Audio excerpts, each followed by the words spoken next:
This conference will now be recorded. Good evening. Welcome to Targeted Massachusetts Northeast Conference. My name is Frank, and I will be your host this evening. The views and opinions expressed on our show are not necessarily the views nor opinions of Targeted Massachusetts nor Stars International. And thank you. Our topics may vary. Sometimes there is just not enough to talk about being targeted, but for the most part, there is. Okay, thank you. Who have we got here already? We've got E, we've got Kathy, we've got T.I. Lynn, and callers. Welcome. This coming Wednesday evening, our guest will be Midge Mathis. And I don't know how much you guys know about her. I'm sure you know a lot. But it was at the Unity and Hope gathering in Massachusetts that she first decided to actually form Targeted Justice. A little bit of trivia. And thanks to Ann R. from New York, we have a nice document about microwave information. So in a few minutes I'll get into that, but we'll wait till we get a few more people in. What's happening with you, E? E is silent. Hi, L. Hi, I'm here. I'm here. I just was just sitting up, and I don't have a headset on. Oh, It's been a rough day. I feel as if I'm just electrified, yeah. and yeah, A lot of people are calling in with the same complaints. really.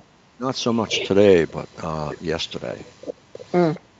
So, Yeah, I felt that way all day, and everything. I have things scattered all over the place because it's difficult to there's something going on, it's some type of electrical or whatever.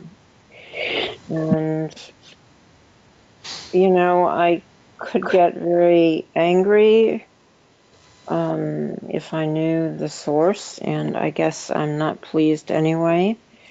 Um, but so I'm okay essentially, but if you could look at what's around me, you'd think that I went through a weather event, and that everything around me was taken out.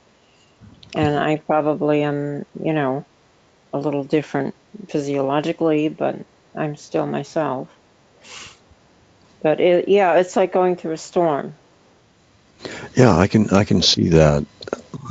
That's what it feels like. Like every 3 days, there seems to be a shakeup. I don't know if that's the way it's been happening with you, but it usually runs in 3 day cycles. And Well, it's something a little different, and it certainly is. Also, it isn't pleasant. Usually, I'm able to just do something. I mean, I'm able to just, there's some sense of it's just different. Let's put it that way. Yeah. So, well, it's nice to hear from you. well, thank you. Thank you, Frank. It's good to be here.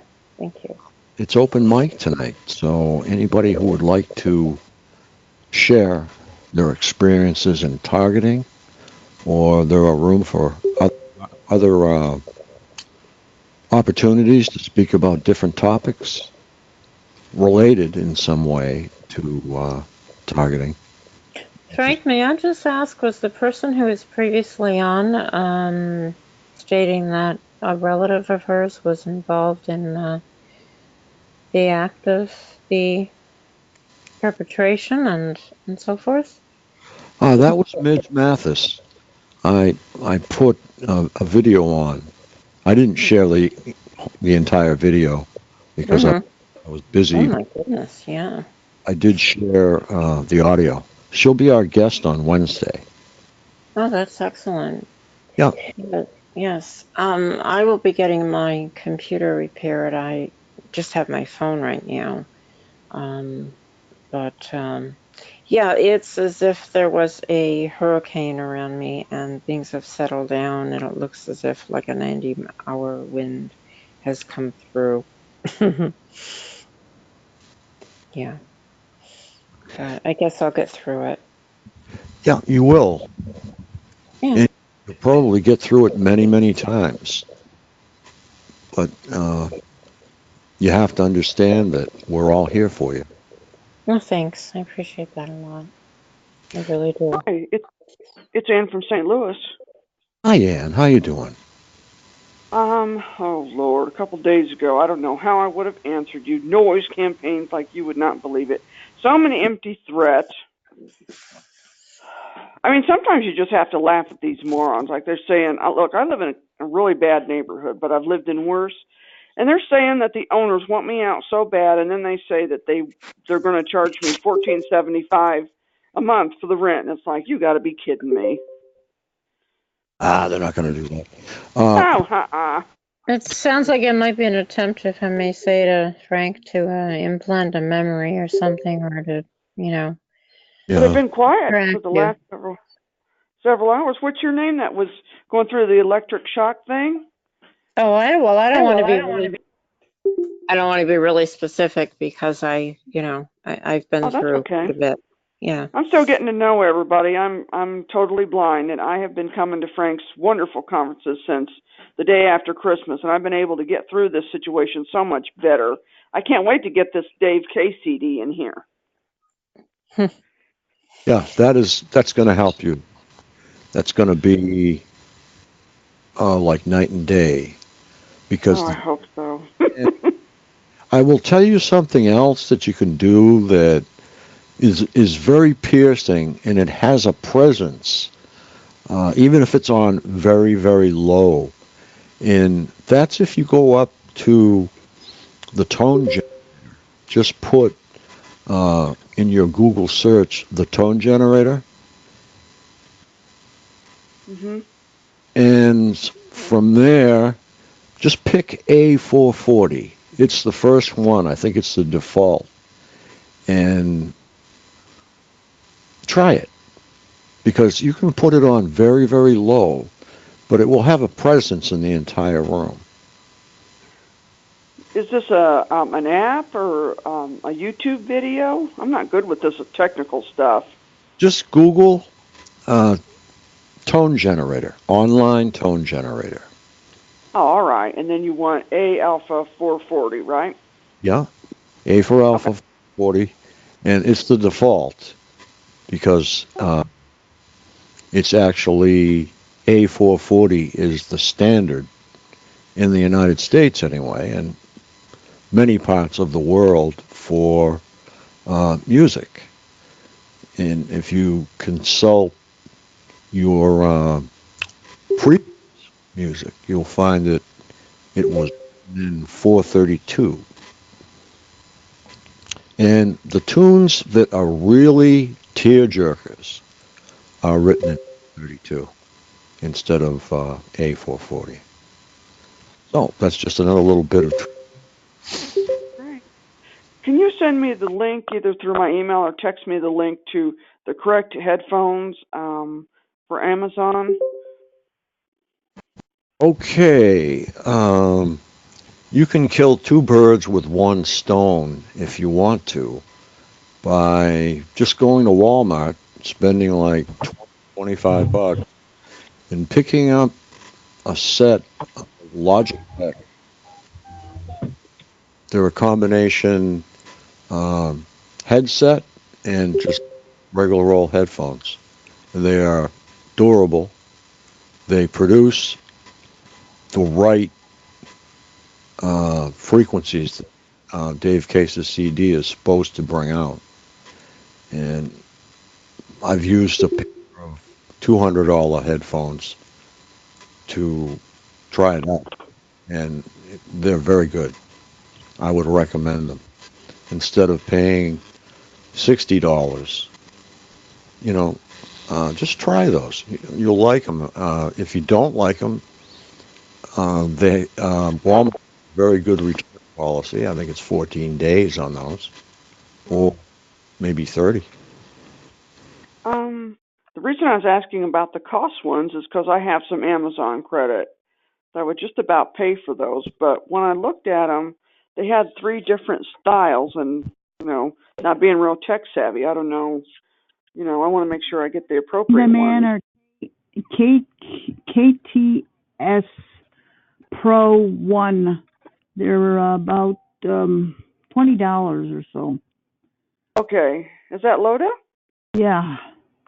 Okay, because The they have. problem is they're not. I really am tough on things like that because I put so many things on my head. But Mhm. I use one that has. It's by KOS. KOS. The reason why he likes them is this particular set.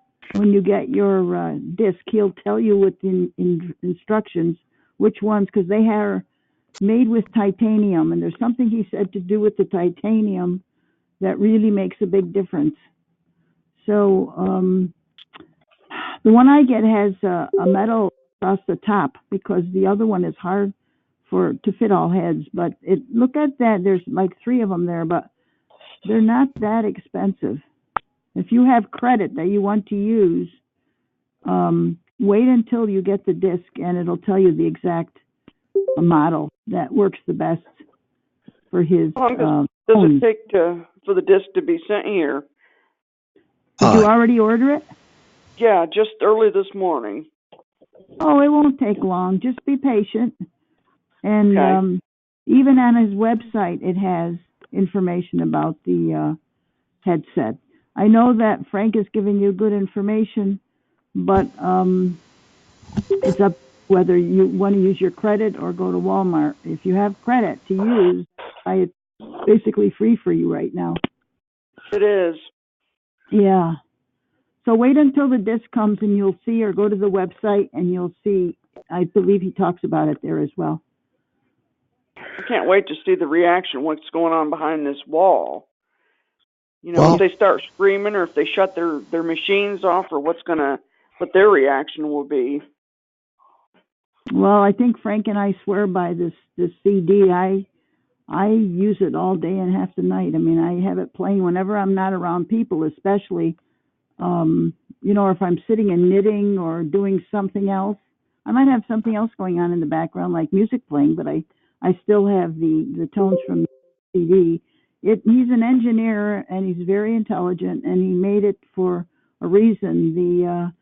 The track in your right ear is different from the track in your left ear. In the beginning, they were both the same, but this more advanced third version is really good because it really messes up a lot of their programming, I think. Right, Frank? It sure does. I'd have to shut that whole machine down if I could. Well, what it does, other than mess the perps themselves up, there's a computer in use, and it botches up the computer to the point where they have to actually, go back and perhaps lose a day. It leaves a flat line, that's my understanding. And once they lose contact, in other words, audio contact with you, their voices, they are petrified of losing entrainment. And this tape is designed to break. And I would say, off the top of my head, it's very good. There are a lot of tones on the computer, like the tone generator, and lot of different kinds of tones, but they're not. I don't think they're as effective as this because I don't know. It's so crazy. It sounds like a train screeching metal to metal. It'll drive you nuts in the beginning, but after a while, you don't even mind it. I look forward to it actually because it's relief from the tinnitus. Yeah, it is. For me, it's relief from the V2K and all the wonderful things they have to say to me. And it gets to be so disgusting that, I don't know, they have to actually dig for this stuff or come up with a dictionary of the most disgusting things that I've ever heard, because they certainly are. I'm telling you, it's unreal. But it's effective. It certainly is. And I hope that it helps your tinnitus too. I know one other thing that it did, it was kind of a side effect, but I use it in my car, and I've got a really beautiful sound system in my car, and I think it loosened up the drivers actually on some of the high frequency speakers in my car, because my car stereo has never sounded better. Dave himself uses it, and he said if he doesn't use it and get the entrainment away from him, it keeps coming back. So he uses it as well. So it's not just a thing for us; it's for his use too. Oh yeah, yeah.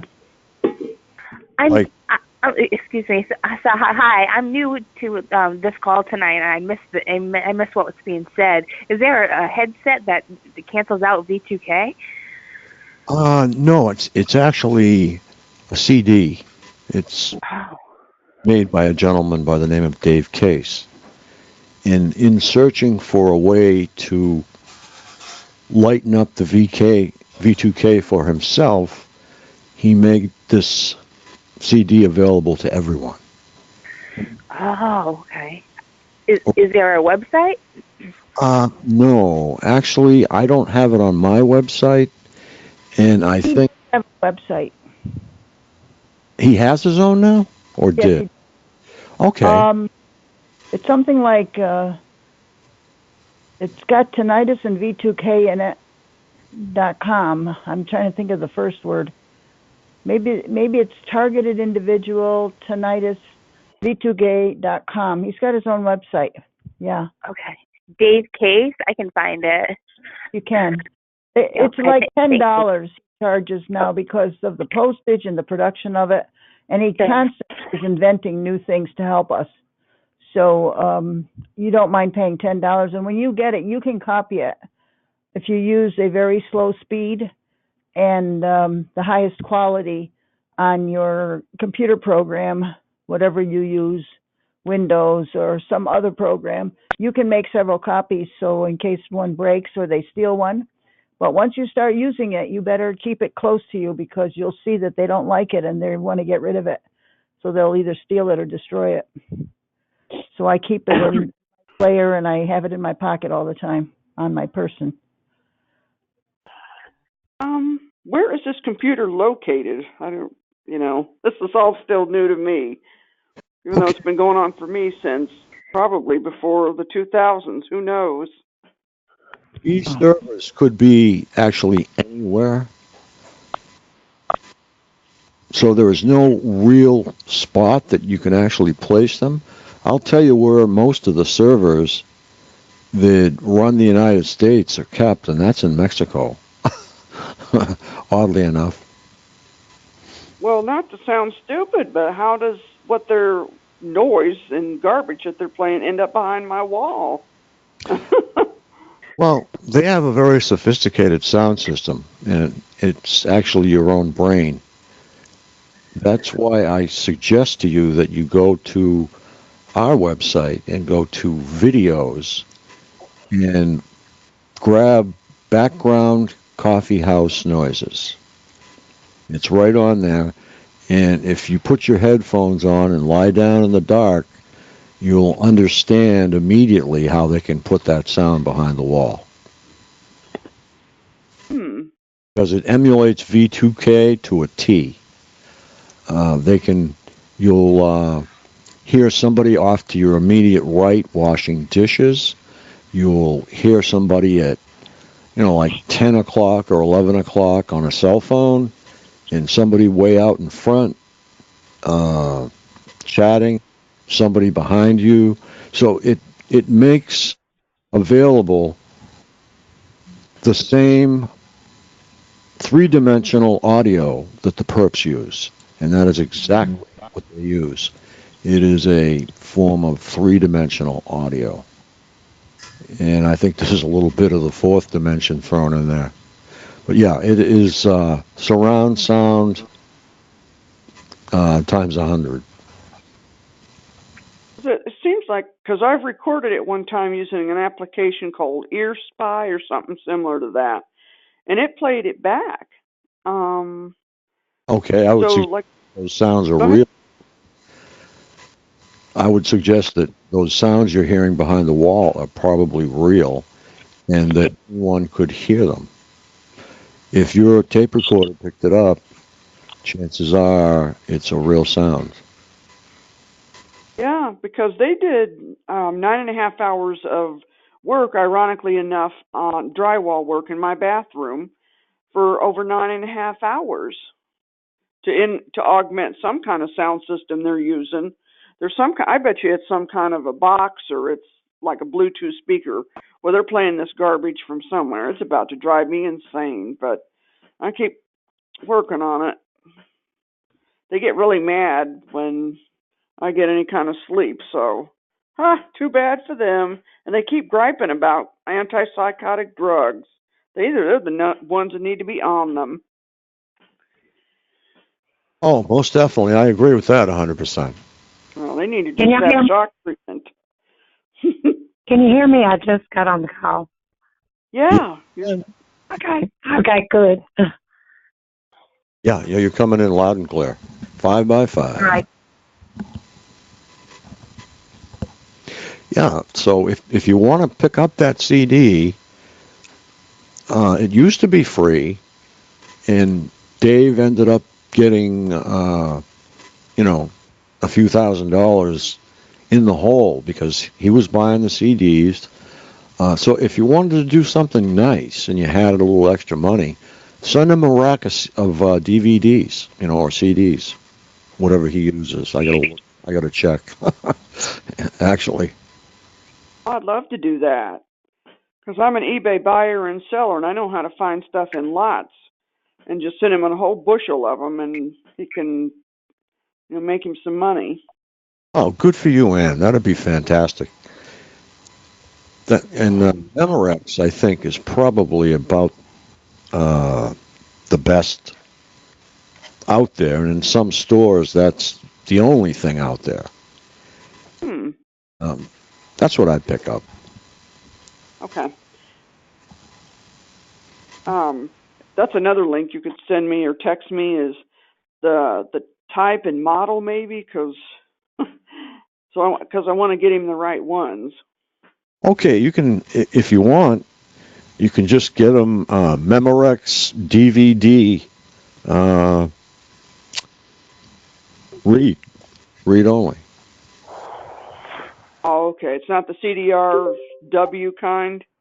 Oh, read and write? No, it's just read, because he's going to make it and he's going to lock it. He doesn't want anybody to actually copy it, because a lot of the attributes when you copy it are lost unless you have very good equipment to do it. I see.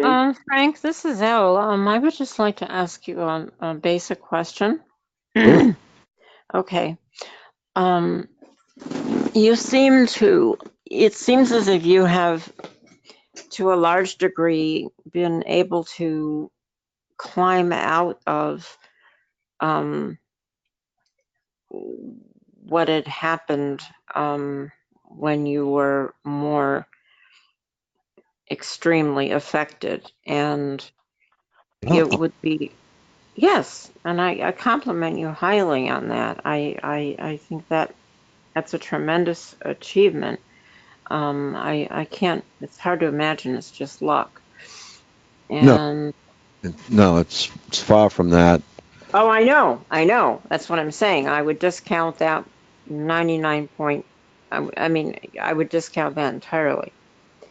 Okay, And what I would, how does one, without saying anything that would give away your own um, need for security, how do we figure out and implement something like that for ourselves?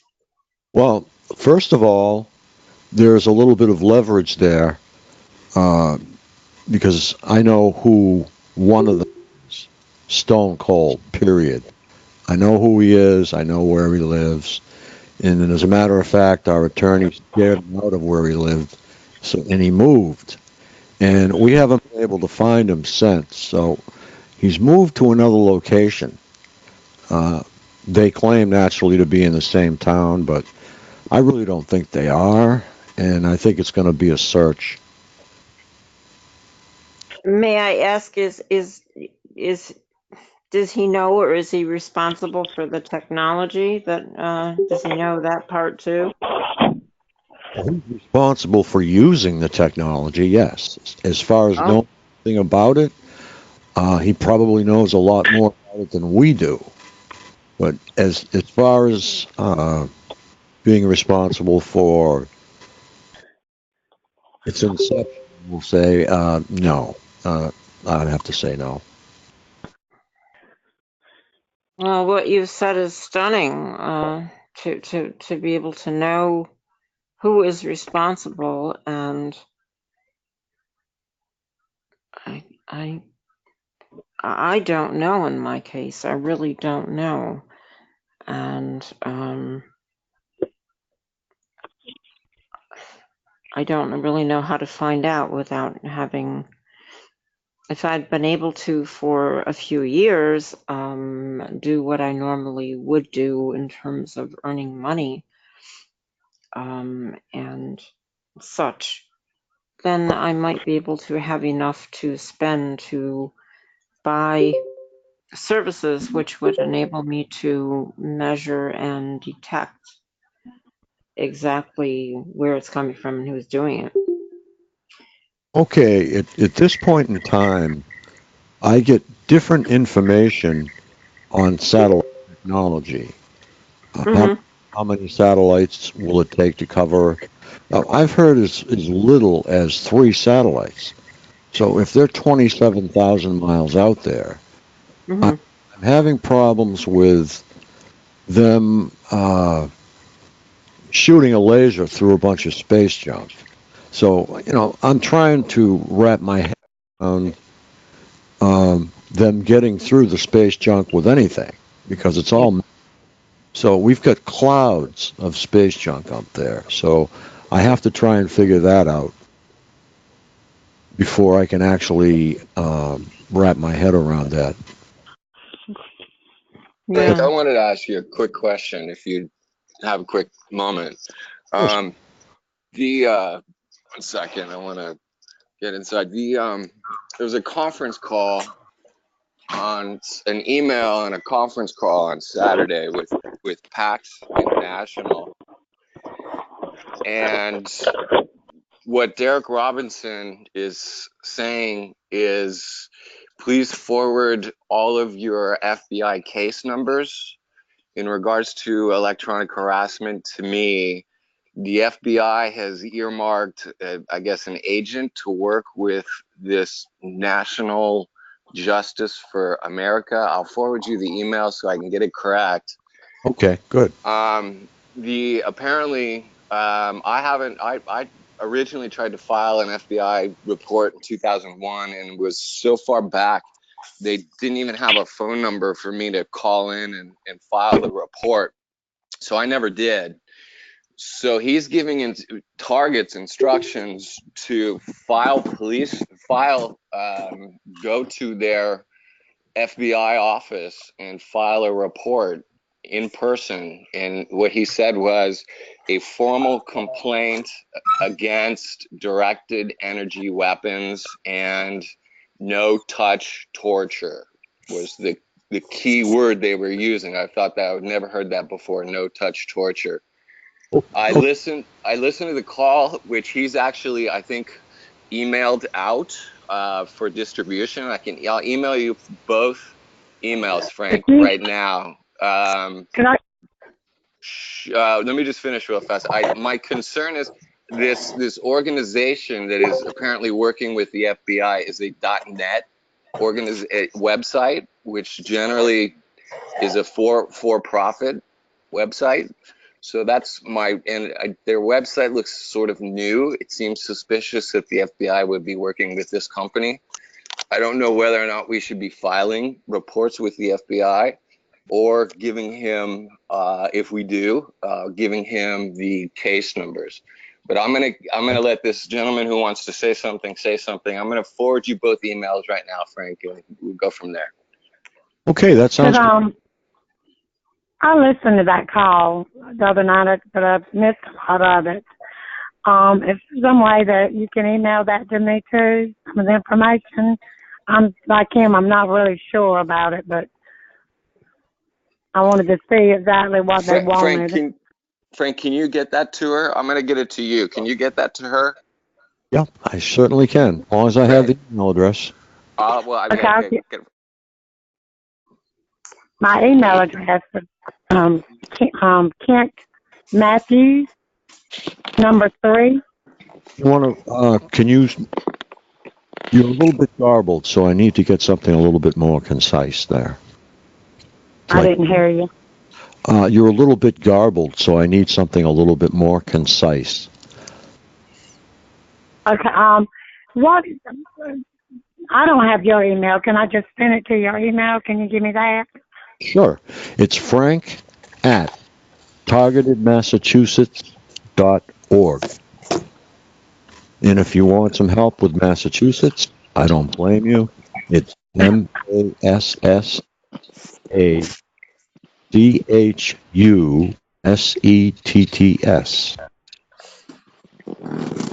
.org.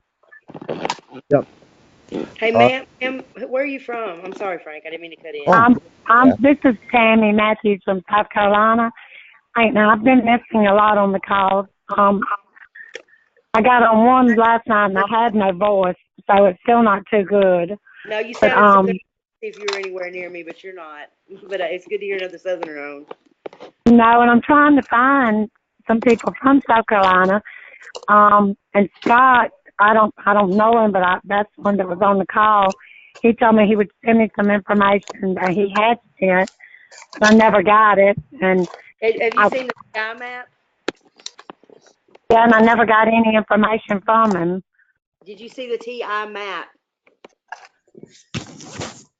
I couldn't understand you. There's a map. Have you seen the map of TIs?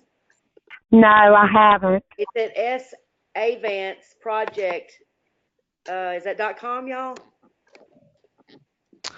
I think it is .com. I'm spelled, sure. It's like Savants. It looks like SavantsProject.com. And if you scroll down, you'll see a TI map, and it'll have people from wherever they're from, and some people have contact info where you can find people that are close to you, even if they're not necessarily in your state.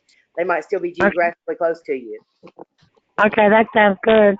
There was a lady, the reason, Scott, that she'd asked Scott to give me her number, and but I never got, like I said, I never got his email, which that's understandable. Sometimes, you don't get stuff.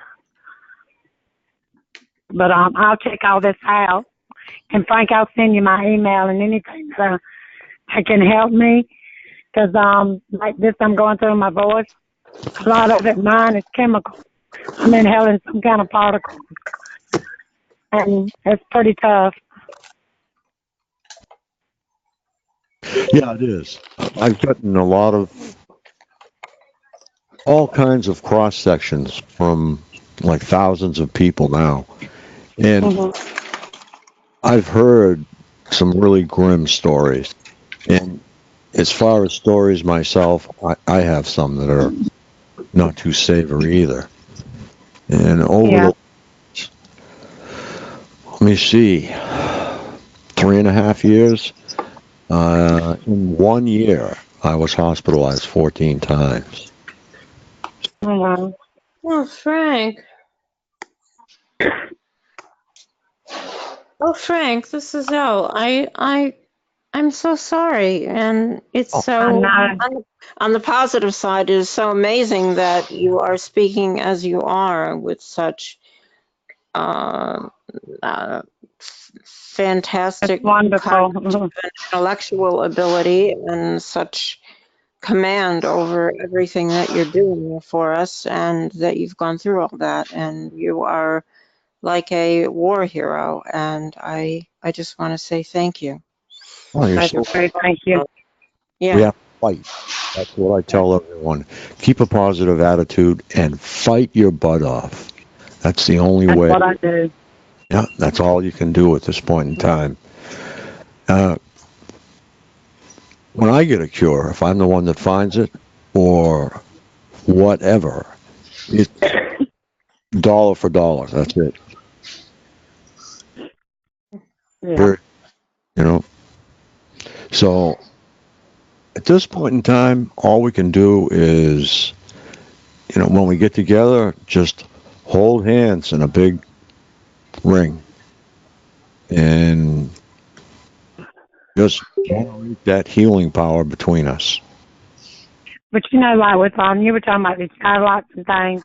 I don't understand about all that because what I've seen, I actually, which of course they stole it, but I actually had a picture of a weapon. They would bring people to stay across the road, in a house right in front of me. And I actually seen a picture of this weird looking gun. You would almost think it was like a machine gun, but it wasn't that big. It was just different. Something I didn't know. And I got, not long after that, I got set up and sent to the crazy house. And everything that I had that I could have taken, was going to take somewhere, got stole. I mean, they constantly stealing everything they can steal, SD cards. If I don't keep everything on me, I walk around with 3 or 4 bags everywhere I go. Because they will break in and steal, but I've literally seen the people. And some of my neighbors, I've seen I've seen little green lights, little red lights. I know some of them have got radios. They're getting those ham radios. I don't know if that's how they're keeping up around in the area. Hey, ma'am, But will you take my email? Will you take my email address down? I live in rural Arkansas, and you have some I get chemically targeted and the ham radio stuff. I've been dealing with this a while. If you want to take my email, I'll give you my phone number if you'll email me. I sure do. I really do. It's Ash, ASH. Okay. Henderson, HENDERSON. Henderson. Okay.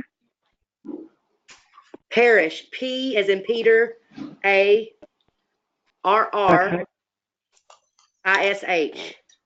Okay. At iCloud.com. At what?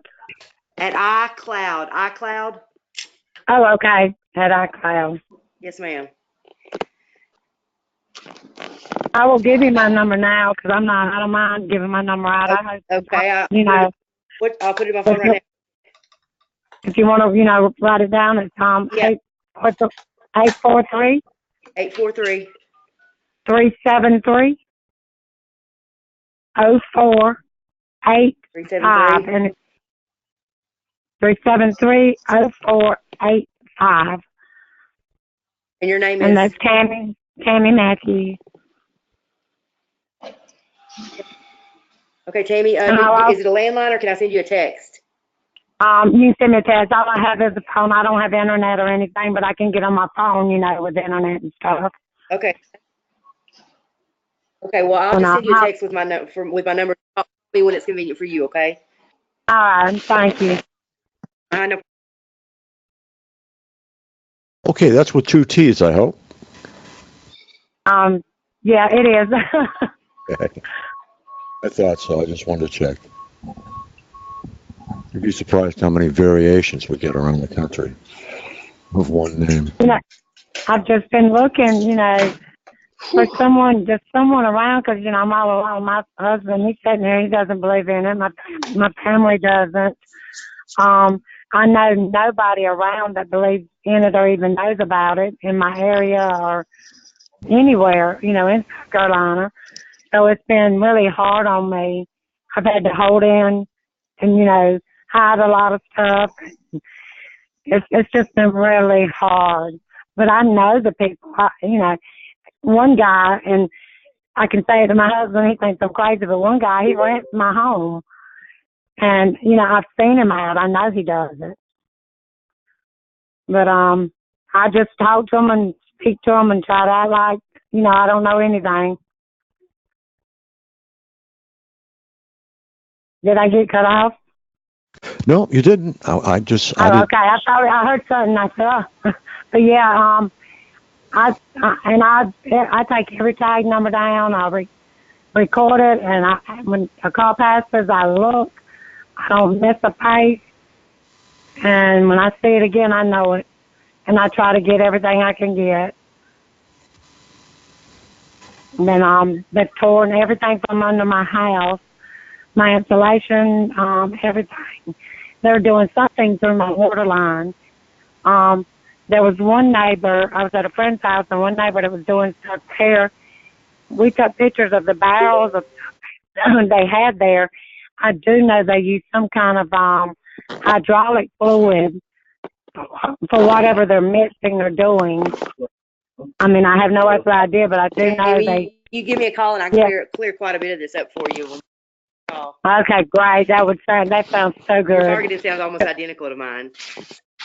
Yeah, oh gosh, that sounds good. I will give you a call. But I'll let someone else go ahead and talk. I'll listen and save my voice. Okay, yeah. I was just curious. So how long have you been a TI now? Only 4 years. 4 years. 3 or either 4, yeah. It started out with just the following, and then it started out with inhaling taste, and they haven't quit that part of it. And now I'm getting the shocking, shock all over, and I can be laying still, and all of a sudden my body will jump, my arm, my legs. They're targeting my head. So I'm just starting to get all that stuff. I do not have that V2K yet, and I hope I don't. But, yeah, they're getting me where I sleep. I'm out 1 week, I'll sleep, can't stay awake because like I'm doped up. I literally I smoke, I drop the cigarette, or I'm just like high as a kite. And then the next week, it may be where they won't let me sleep at all. It's weird. I don't know what they're doing. Do you mind if I ask you, I want to say hi, and what decade of life are you in? You don't have to say your age, but... I will. I'm 57. Well, as we get older, I mean, we have to, regardless, we have to, make sure we eat healthily and take care of ourselves. I know. Because we're getting older.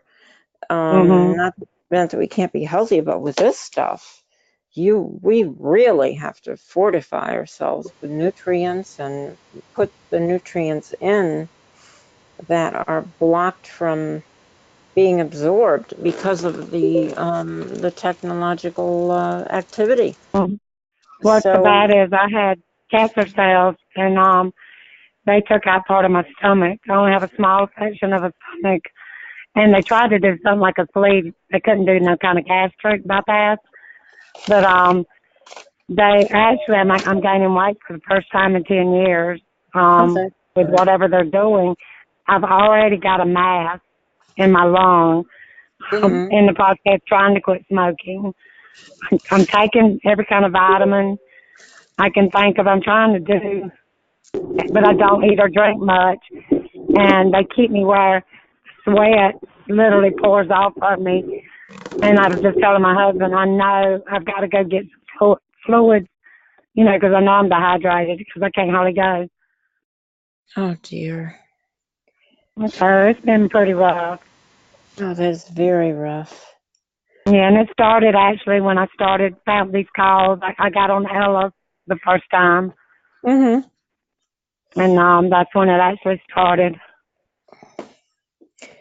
That's kind of curious. I'm sure it's nothing to do with her integrity. It has something to do with perhaps, having, I'm just guessing, I don't know how that, I don't know how, I don't know, but I Well, certainly, I figure what I've been alone, and they know that. I've had no way other than what I find and what I do of getting any kind of information.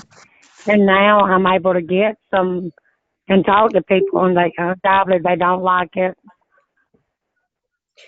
well, I mean, I have to say, if I may, we are the owners of our lives, to state the obvious, and to have our civil rights infringed upon. And I don't want to say too much because I know it's obvious to everyone, but Yeah, um, I understand. yeah, and just like with any group of people who face these kinds of things have to work together. And I mean, historically, those who have generally have advanced their position, and that Hmm. is what we have to do. So Yeah, take care of ourselves as individuals, but certainly, um, it's hard. yeah, link up with others and share ideas and experiences Hmm. and discover information, because some of this, you know, Yes, I and I yeah, know. I don't even have to say. I think you know. Yeah, I know.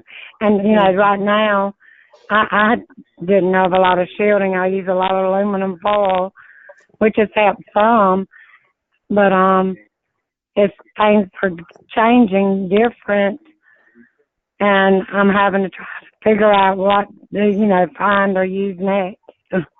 And it is, Yeah. without knowing anybody to talk with, it's hard. Yeah. I, Yeah. I wanted to just interject, make sure that you're well hydrated.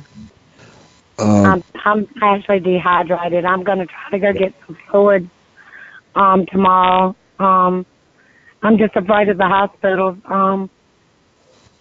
I just don't trust anybody. I'm afraid of going anywhere because I've actually had an incident at the hospital where I know I was gassed, and the lady, when they take it out of your wrist, that hurts, your blood gases, Oh. and she never took it out my wrist, but nobody would listen to me. So, I mean, I just don't trust because you got these. I turned in some drug dealers. That was one of the things, and you got his sister, his mother, his daughter, his aunt working here, there, everywhere. So, it's hard to trust going anywhere. And I live in a small town. Oh, that's too bad. You probably didn't even realize, that. Yeah, I had no idea. Yeah. My daughter is a pharmacist. I've actually even seen the people that work for her follow me. I know I'm not allowed to say anything, and I don't say anything to them. Especially to my children, but I don't say anything to the ones I see. They just look. They look at me and they know I know.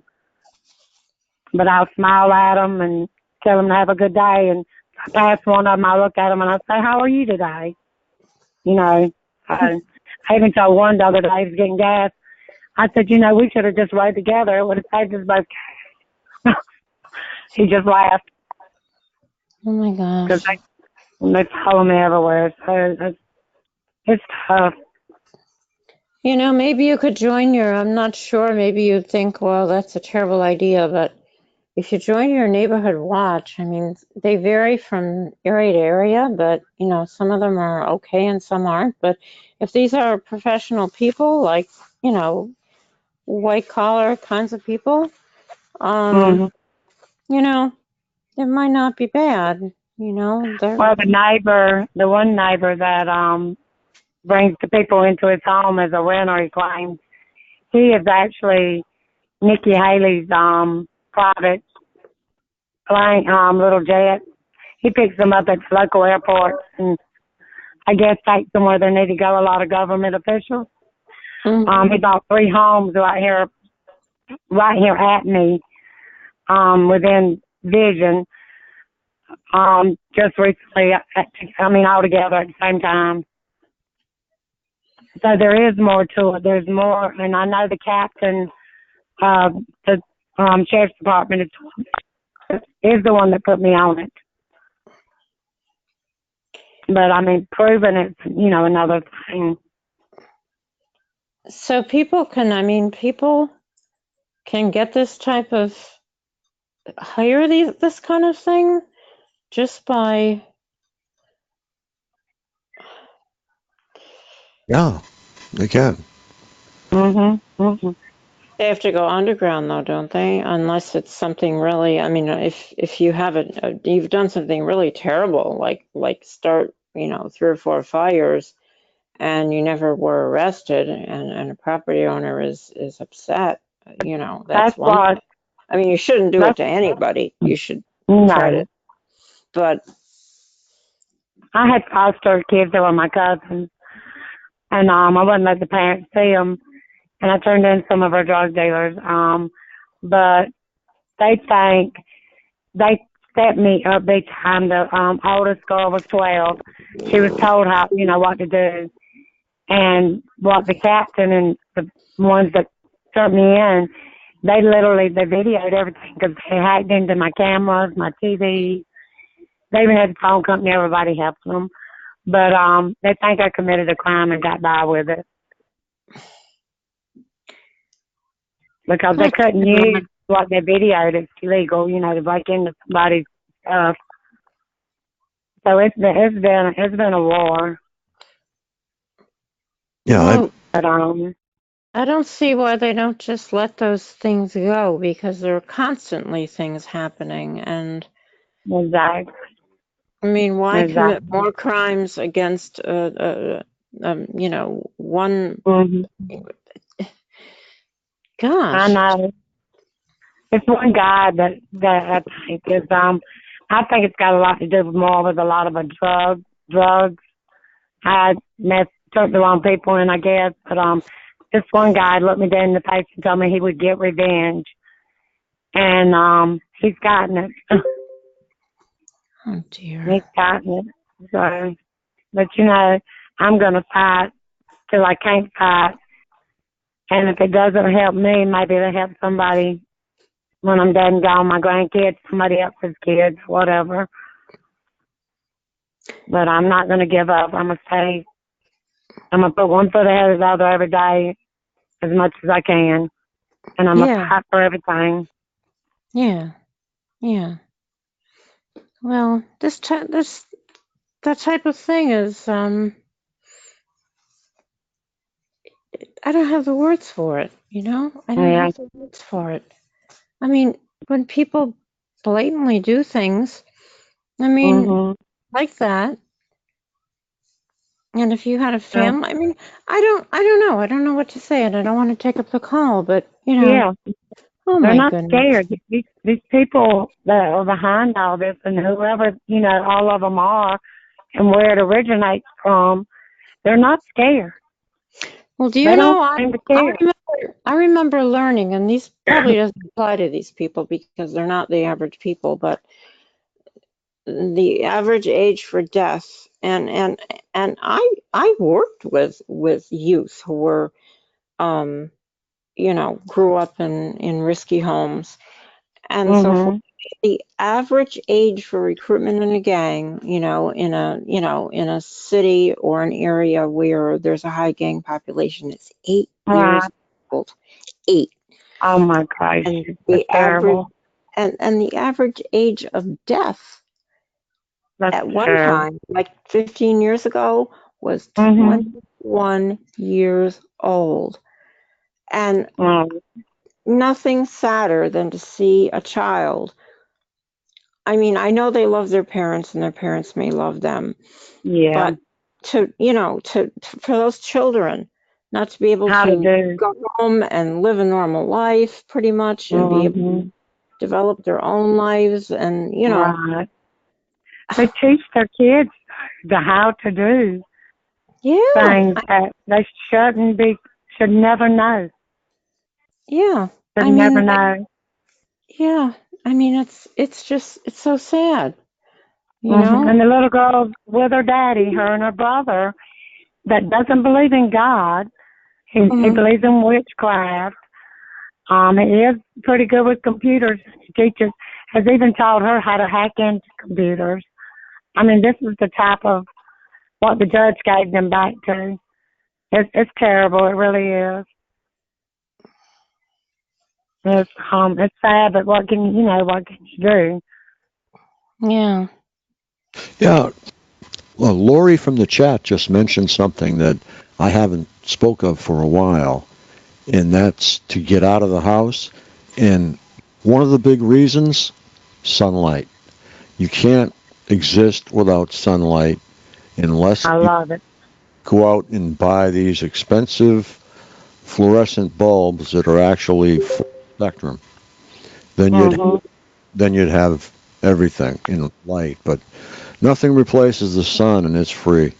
See, that's what they're trying to keep me from doing, the things that I do love, because I would stay in the yard 24/7. I mean, at one time, I cleaned and cut every old person's grass in the neighborhood free, because I loved it. I just stayed in the sun. I live on the lake. And a lot of older retired people are here that, come and go. And I cut the grass for free and break their yard and weed eat. And I get out there and I don't slow down because I'm very hyper. And they don't like that. They don't want, I guess, anybody. They want to slow me down for some reason. But I still get out there and I'm not as hyper. I get out there and I still do it. I go as far as I can go. It might not be all day like it used to be, but I still pot. Yeah, I myself have to get more exercise, and because I'm getting just from sitting and doing all this, it must be synonymous with somebody who does office work their whole life. Because yeah, I just need to walk more. That's all. Yeah, really do. Yeah. They're messing with a lot of, my legs, my hips and my knees, joints and stuff. It's getting harder. But, and I was in a bad car wreck. I have a paralyzed vocal cord, and they know all this stuff. And I just had surgery not even about a year ago on my back, and I got everything that you can put in a person, rod, pin, screws. I've had 5 cervical neck surgeries. It was broken. And they're targeting things like that on me. But I keep going. I mean, I've had to fight it for years before they started, and I'm going to still fight it. So, I've had surgery on my vocal cord, and I actually need another one, but like I said, I'm afraid.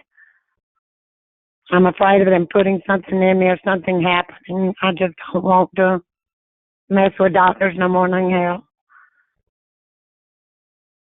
But like I said, I don't give up. I'm tough. I'm strong, and I'm gonna stay as strong as I can. But I just need, help. I need to know, like things of shielding and,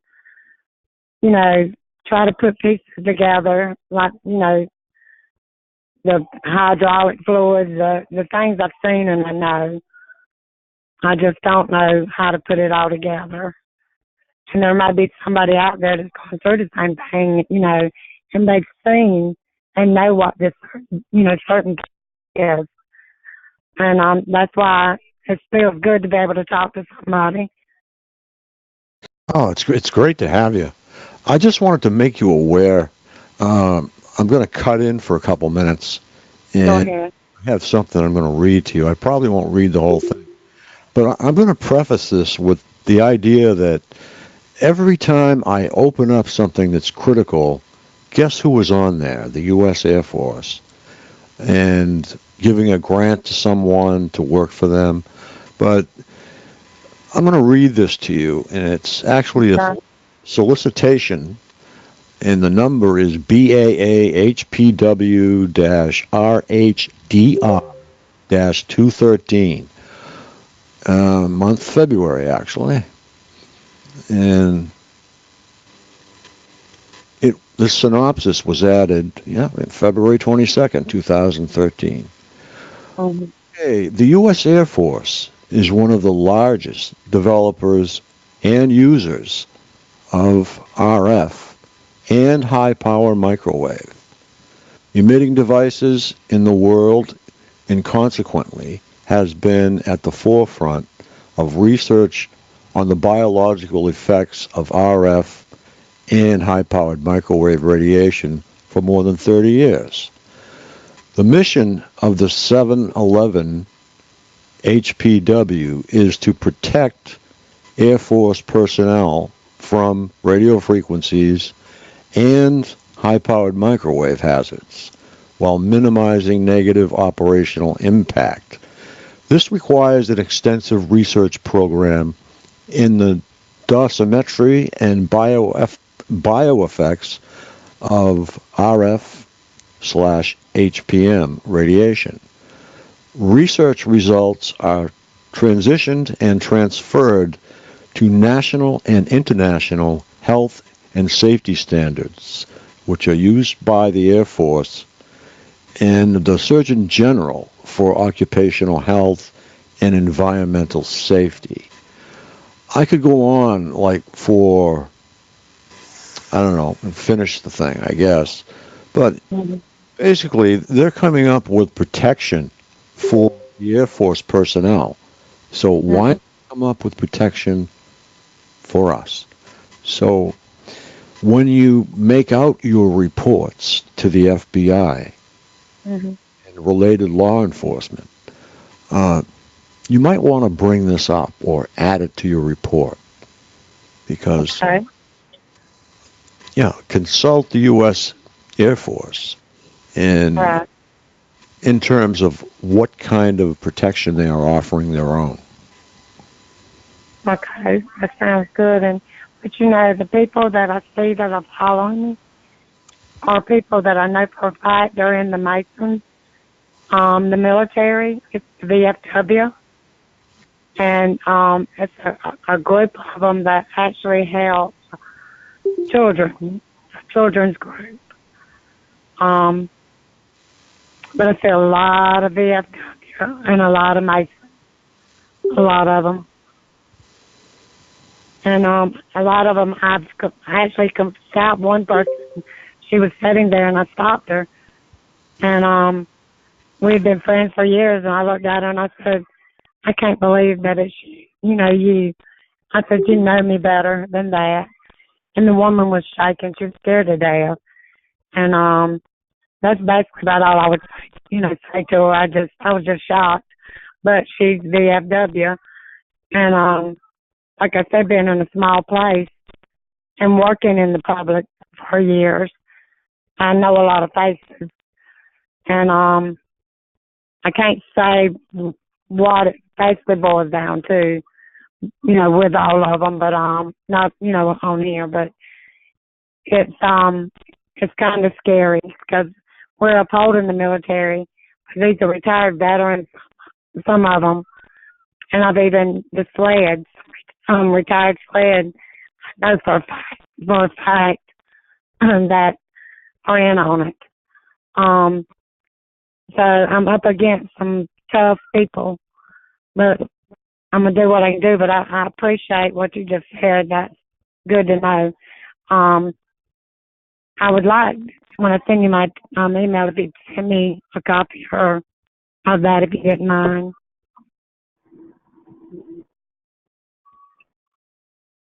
But I am going to rest my voice. Just wanting to go out. It'll probably quit on me, but I do appreciate everything everybody has said. And so I'm going to listen, to the rest of you for a little while. Fine.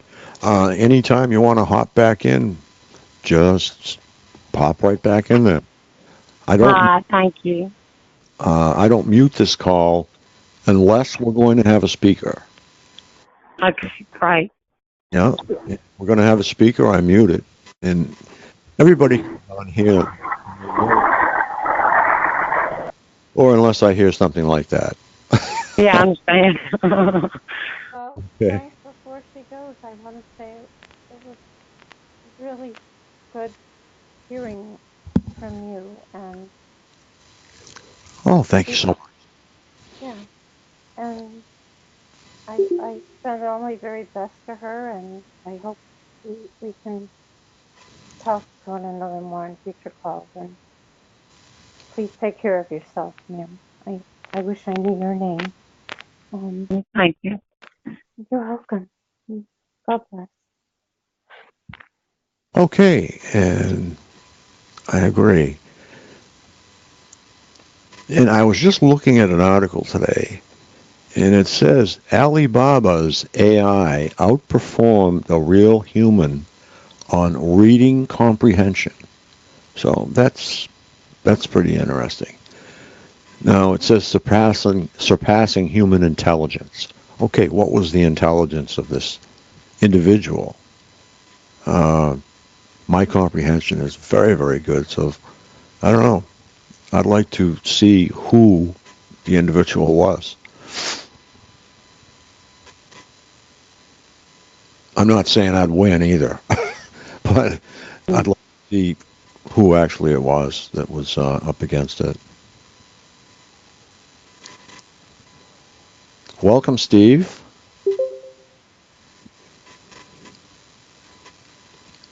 Okay, is there anybody else that would like to bring up something, add something? How about you, Lorraine? You always have something going on.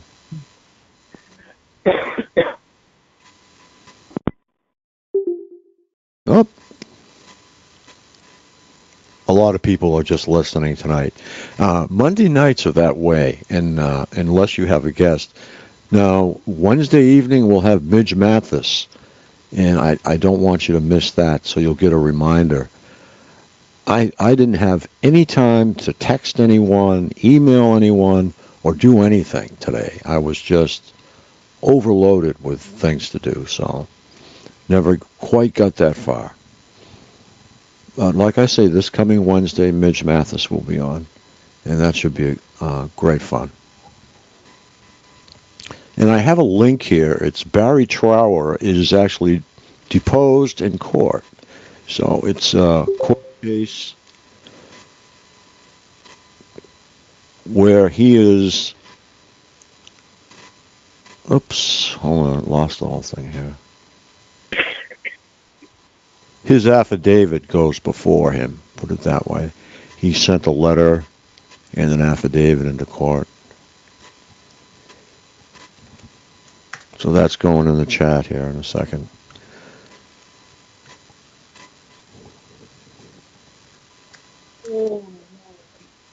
Okay, you've got that. And the next one I have is leading psychiatrist blows whistle on profession. He proves 50 plus years of mind control, NSA transmissions on we, the people, for decades. Now, I just wanted to remind you of the document that I have that says that the psychiatric community supported V2K with a grant, no less. And in 1975, the results of this V2K work were presented in the Psychiatric Journal. And I have the grant number, I have all the documents necessary. So if anybody would like to have that, I can give you access. I'll send you a pic. This picture has, on one side, it has the Psychiatric Journal. On the other side, it has the original experiment and the grant number and all that. But I can give you the original documents. I have both. I like to get it. Okay. What's your email address, sir? It's Johnny. Oh, it's Johnny. All right. Hi, Frank. Hi, how you doing? I'm doing all right, man. Wait, you're hiding in there, huh?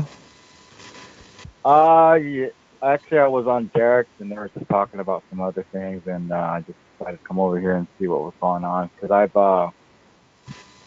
had that on my mind about what you said about having those documents in 1975 about the V2K, and Yep. how I've never found that. That's weird. And I found a few different books in the university libraries that talked about carrying sound through a frequency.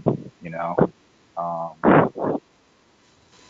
Yeah. Yeah, I would really like to have that, because, believe it or not, I found a psychiatrist Yeah. that is very open-minded to this, and I was in shock. I gave the person A.W. Frey, I think his name is, and also Yeah. Go ahead. the study that he's done. I mean, the research that he's done with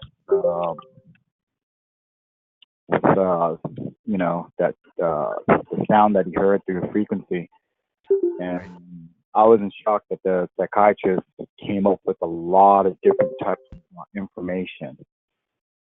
You know, they were very open-minded to talking about it. And I don't know if I'm being led on, or if they're just wanting to see what I know, or whatever, because I've heard a lot of TIs talk about them meeting professional people, and before they knew it, you know, they've done something that made them made TI feel real uncomfortable, where they just lost their trust. You know, so I would like to get this document, and I would like to go and talk to them just to see what they say. You know. I have something else that you'll want. And in oh,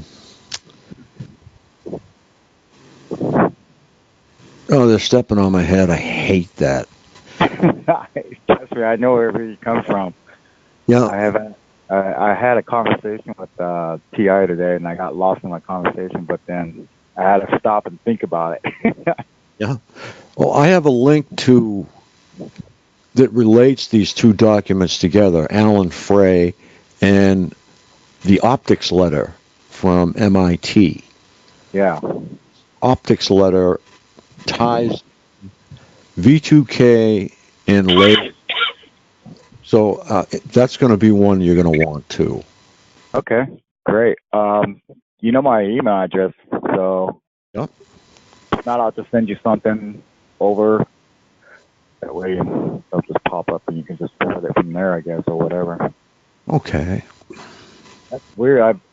Is there a title to that book that has that information, or is it just in a certain psychology book from back from 1975? It was a paper that was written, and it was actually section 3. I think it was, believe it or not, page 30 something, or I haven't got it in front of me, but I'll pull it out and get the grant number and everything for you so that you can check it out. But the stuff is gone on. See, we're just uncovering all this stuff. No. They've been throwing us in state hospitals, we'll say, for years. And all of the time, these documents have been sitting there stating that they funded it. So in 74, they funded research on V2K. Yeah, it's pretty advanced, you know? I mean...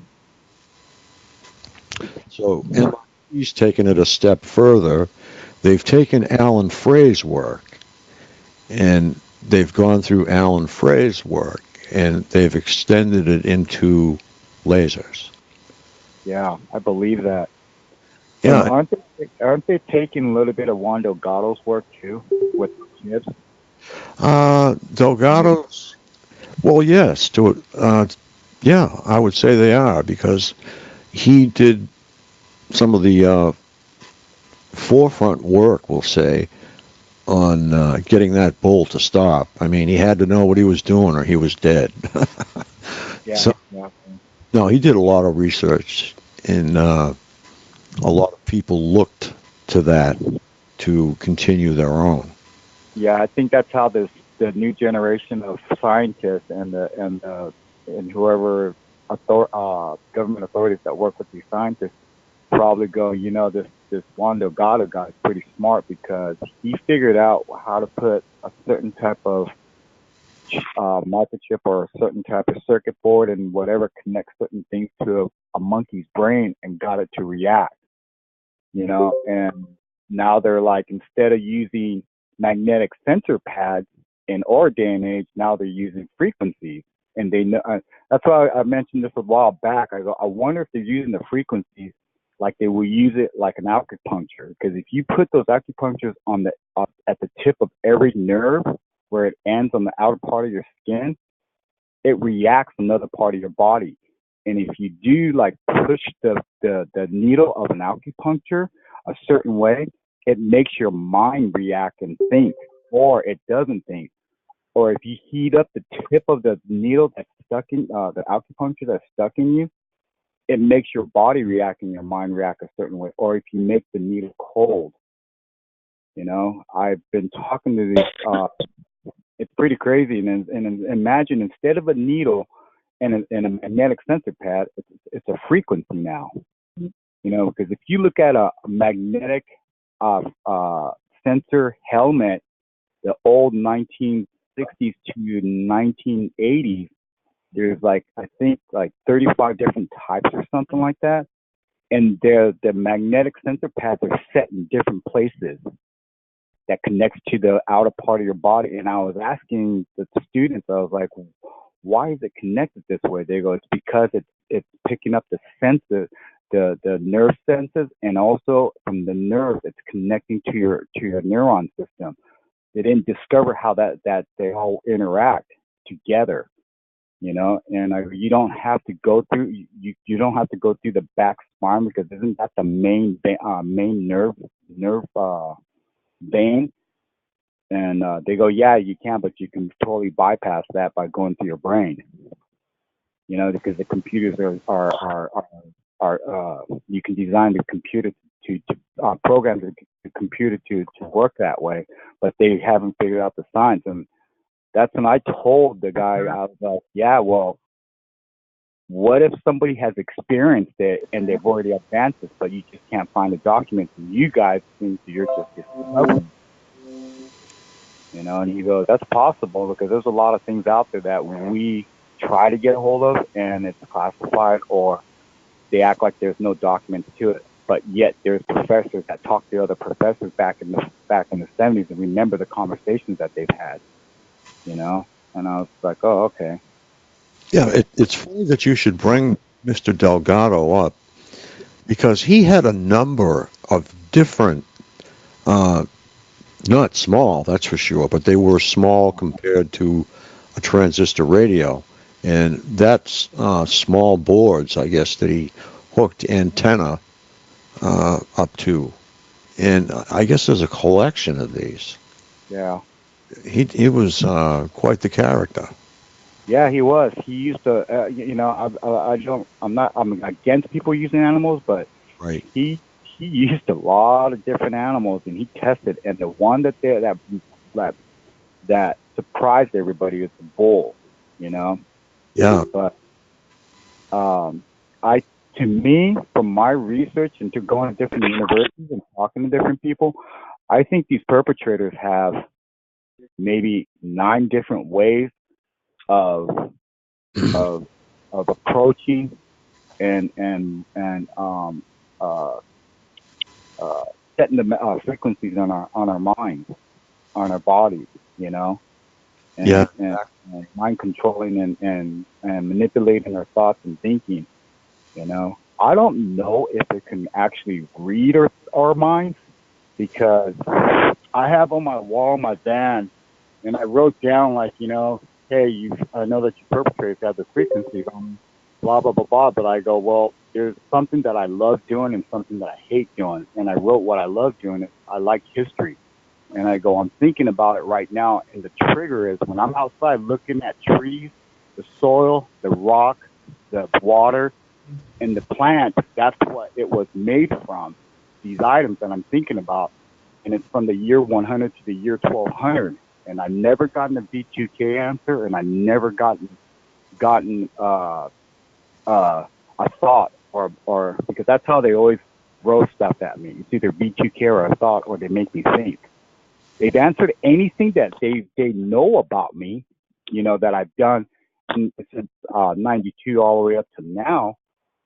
And it's like, okay, if it mind reads, and they're bringing up all these things that I've done, hanging out with friends, running around, the books that I read, the skateboard, surfing, girlfriends that I talked to, the bars, shopping, whatever it is, you know, they brought up so much that convinced my mind to think that they can mind read. And I was like, okay, well, let me think of something and imagine it in a thought, in imagination, an emotional feel that I did do something that it was when I was a kid that I remember. And when I did that, a few weeks later, the perpetrators totally threw that in my head, and I wasn't even thinking about it. And then they also B2K'd me on that. And then I was like, okay, well, why can't you just bring up what I'm thinking about this? But I'm not going to have it in a thought form. I mean, I'm not going to have it in an imagination form or a thought form. I'm just going to think about it and look at the different trees and stuff, because remember back in the days, everything was made from either some kind of tree, some kind of soil, rocks, or plant. You know, they didn't have anything modern like we do in our day and age. And they can't come up with that. And it's not funny, but they attacked me. They were pissed. You know, and I was like, for about 3 months, man, they just drilled me with pain in my head. I was pretty much mobilized to where I can't really function that well.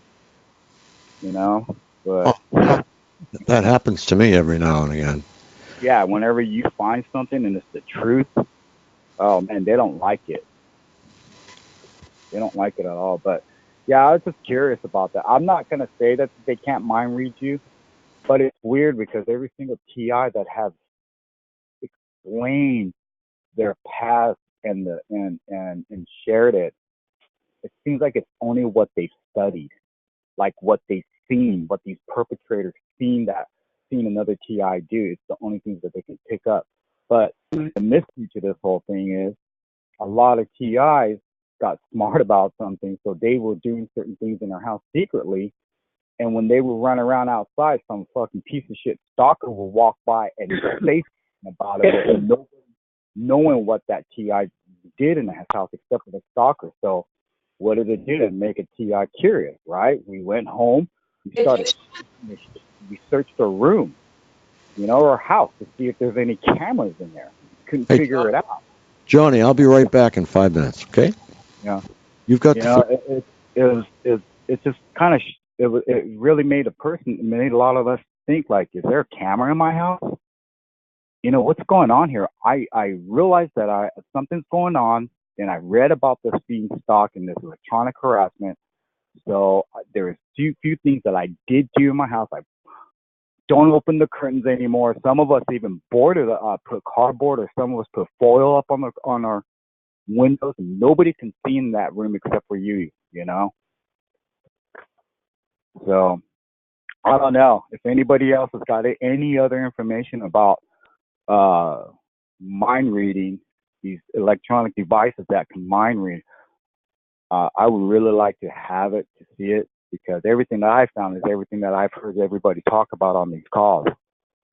So that would really help me out, you know, because I got a few people I've been talking to. I would suggest looking on the deep dark web, because a lot of the I don't mess around with that.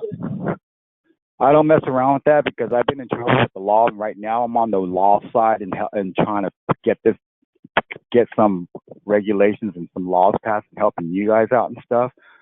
And you know, a couple officers just go, if you're smart, you just be a role modeling citizen, because they got the best of you because you've been arrested in the past. It's nothing serious, no violence, nothing like that. You know, some drinking, but they always use that against you.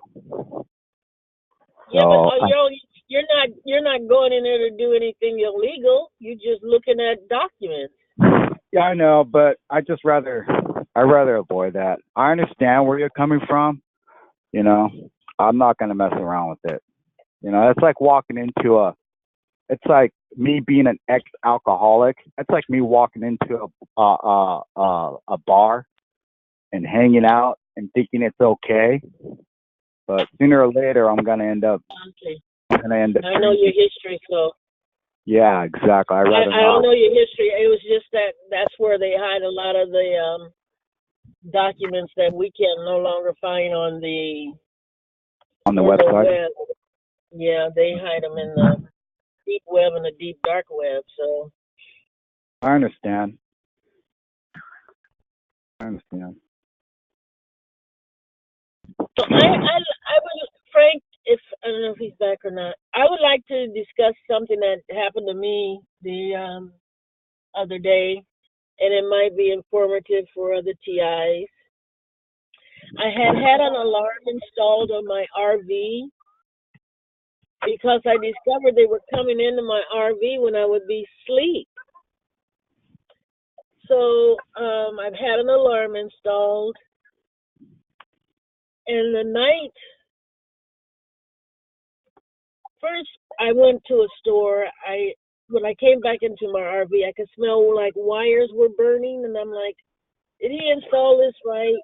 And then later that night, I'm sitting up front in the RV. I'm not asleep in the back, and I hear this like the wires are shortening out. They're making this sizzling, popping sound, and I'm like, oh no, he's gonna have to check this. And then it stopped. But then it started again, and it got stronger. And then that's when I realized they were sending frequencies to the door that has the knobs to open up the latch. So, because they're electronic, they're electronic. And so I sat there, and I'm like, I thought they were trying to hack my alarm. But no, I sat there, and they actually opened the lock on the passenger door. And then they started again. So I got my iPad and was trying to record it. And I just mentioned why I was recording, and they heard me. And so they stopped. They stopped.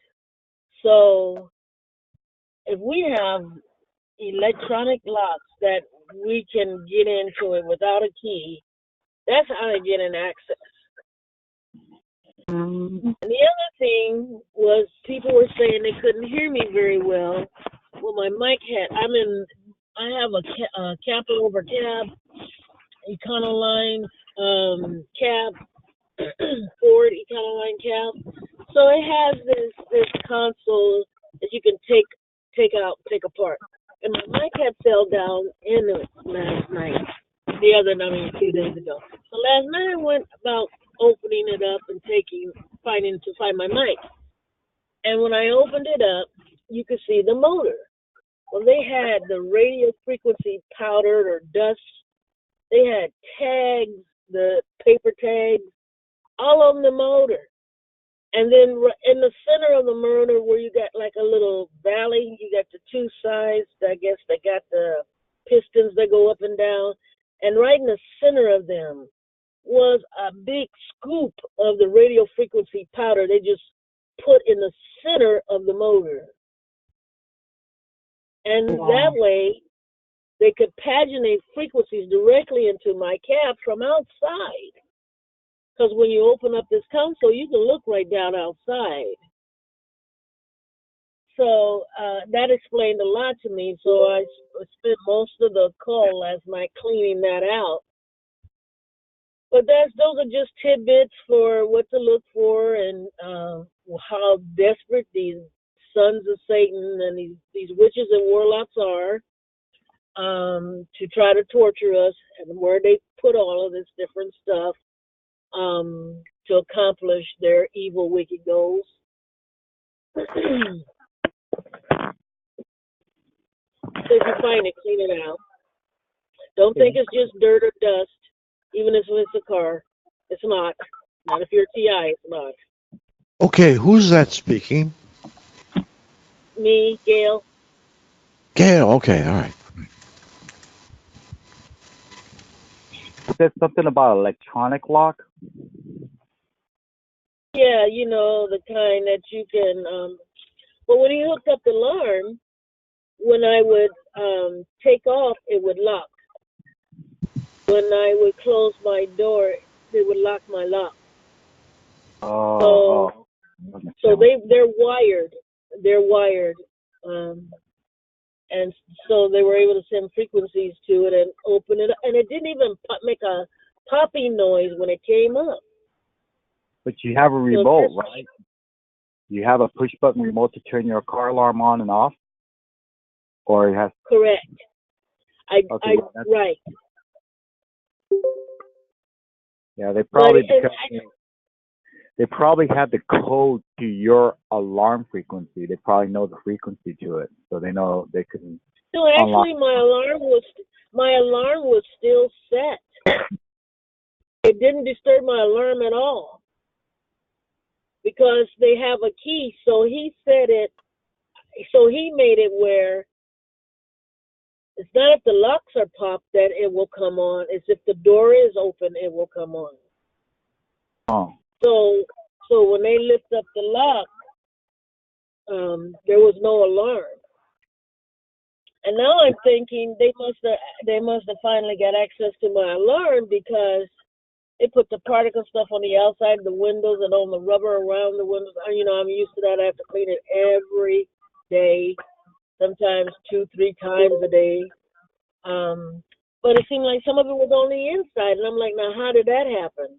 How were they able to get in without the alarm sounding?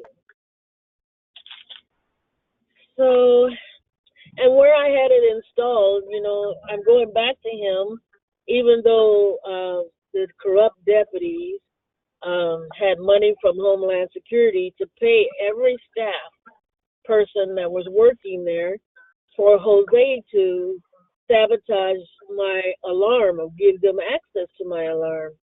So, I mean, I was jockeying all around that place to prevent that from happening. I was followed him. My feet were on his heels constantly.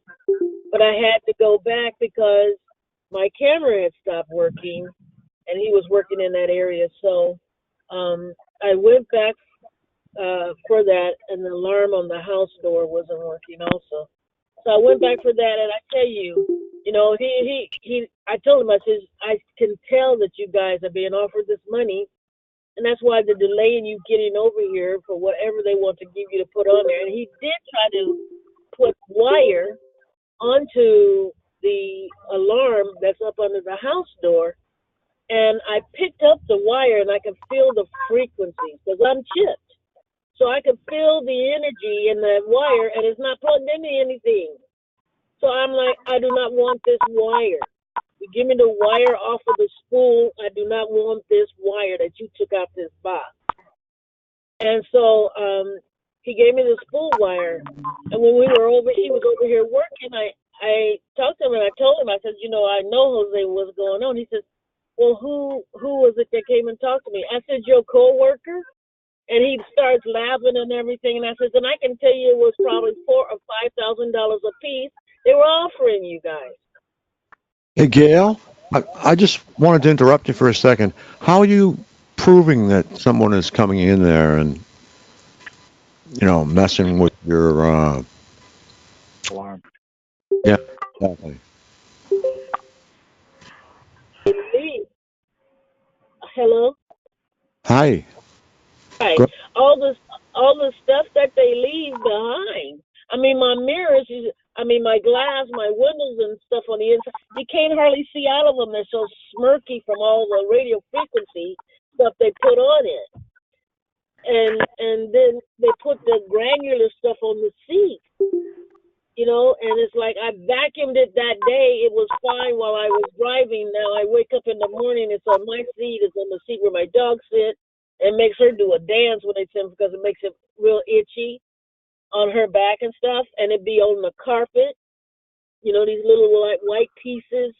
And that's, you know, it's radio frequency particle paper, but it's just balled up really small in the carpet, you know. And so I'm like, I'm sleeping way too heavy. I'm like, Lord, you gotta wake me up. I can't be doing this up in this camper, you know. Um,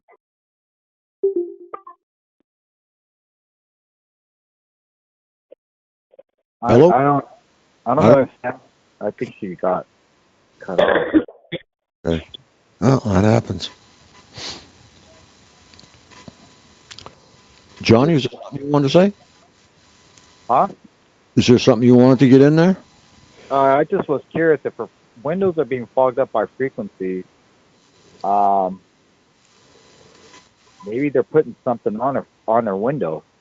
Yeah, because the only way I can't think of any way a frequency would fog a window. Yeah, because I know my inside of my van, I close everything up, Yeah. and sorry, Frank. there's no wind at all. Sorry, Frank. They knocked me off. They knocked me off the call, or someone Hey, knocked me off the call. I think they might be spraying something on your window, because if it's fogging up, then that means that they might be doing something. Nonetheless, it's cold where you're at, and you got a heater on in your car. No. This isn't fog. This isn't fog. This stuff I need to take Windex to get off.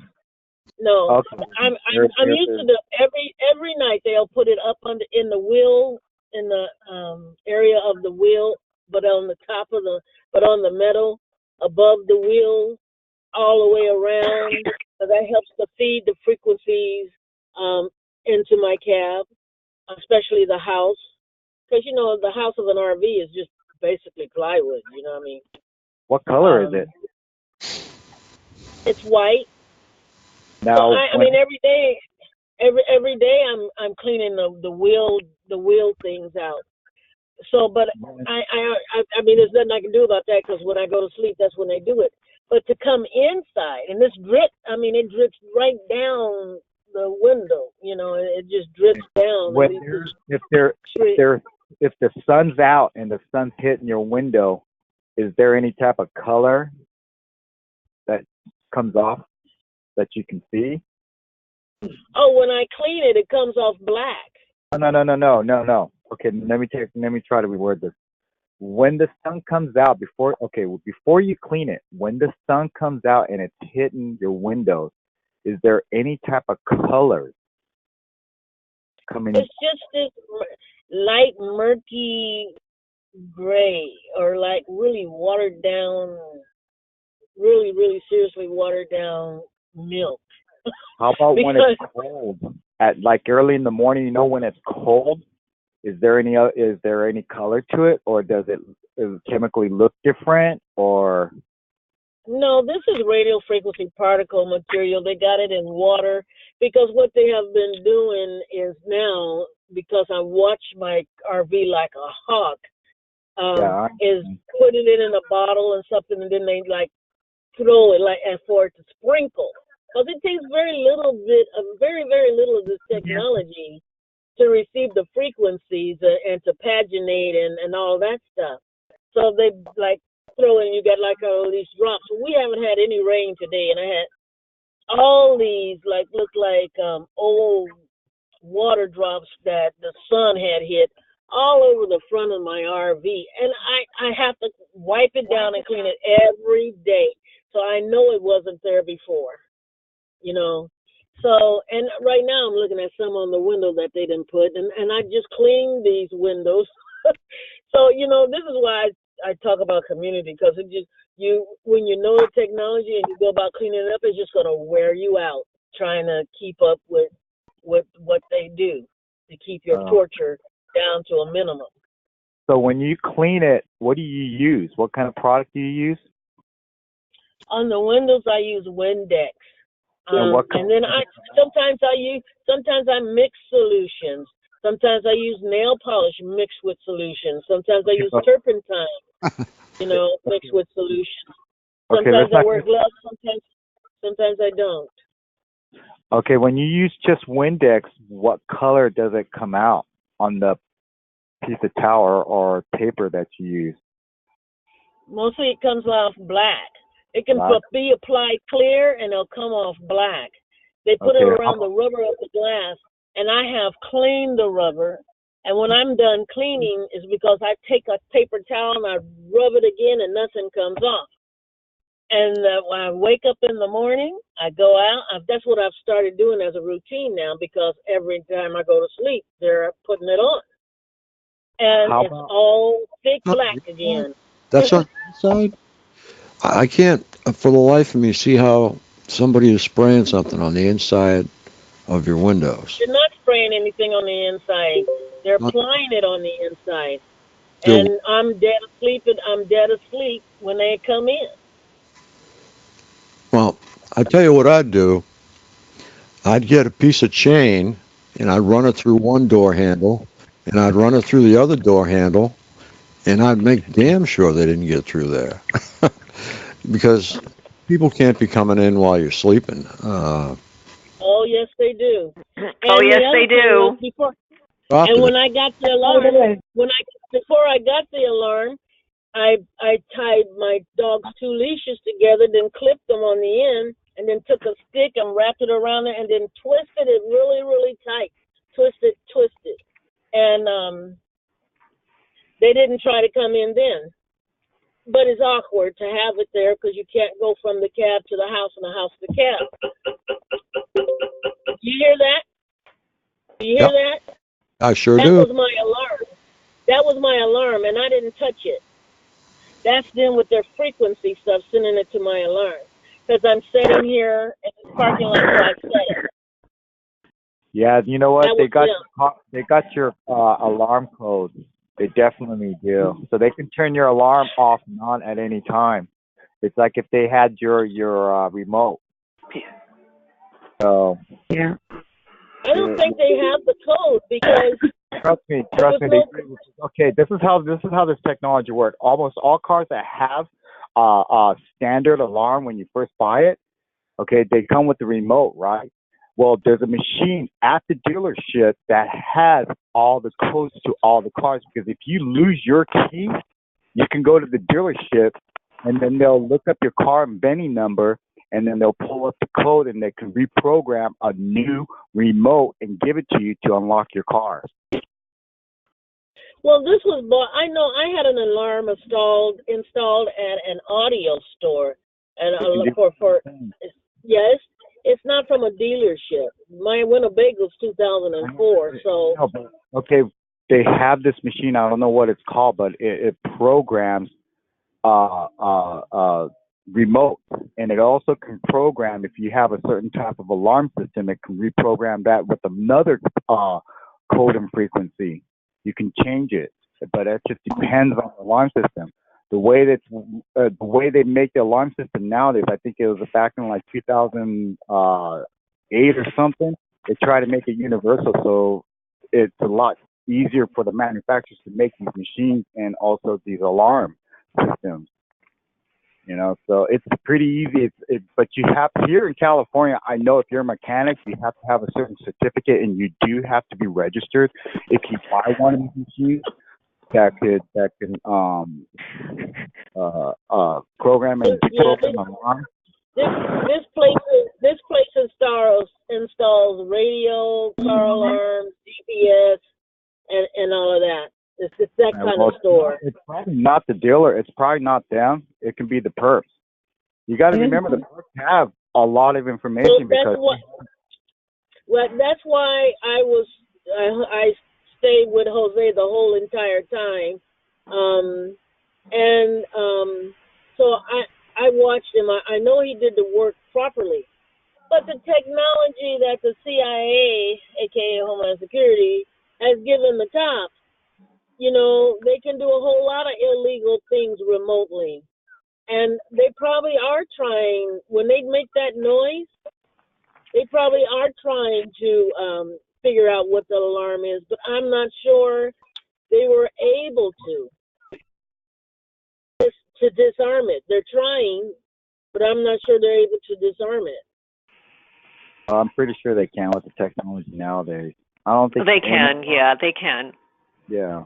I don't think any alarm system is foolproof, except for, like, you know, no, not foolproof. But now you're talking in the millions. But as far as standard for the public and stuff, I don't think there is anything. As long as you're rich, you know. But even then, I mean, there's so much information on YouTube with all these locksmiths and engineers and hackers, and you're doing all these different That's things. true. On how to hack in the things, yeah. Like they said, the Apple computer, you can never unlock it or hack it. Remember, they had a big issue with the FBI because they caught that serial killer or that murderer or whatever, and Apple wouldn't open the thing. Messenger. So then they found. Yeah, Apple. But there was some guy. Apple has gone the way of Google. Yeah, there was some guy from Europe that knew how to do it, and he goes, all you do is push control and I think a letter, and it resets the whole entire Apple computer, and then you can pretty much program your own passcode in it, and then it'll pull up all the documents and everything that's in the files. That's it. And you go to YouTube right now, you can find that. There's like 3 different information. They even have now, you can pretty much get into almost any iPhone. Really? I'm sorry, Yep. they knocked me off again. Oh, that's all right. You're not knocking me off, are you? No, I wouldn't do that. Oh. Okay. Hey, It's is pretty John hard, from Florida on the call? Every time they knock you off, I have to rename you.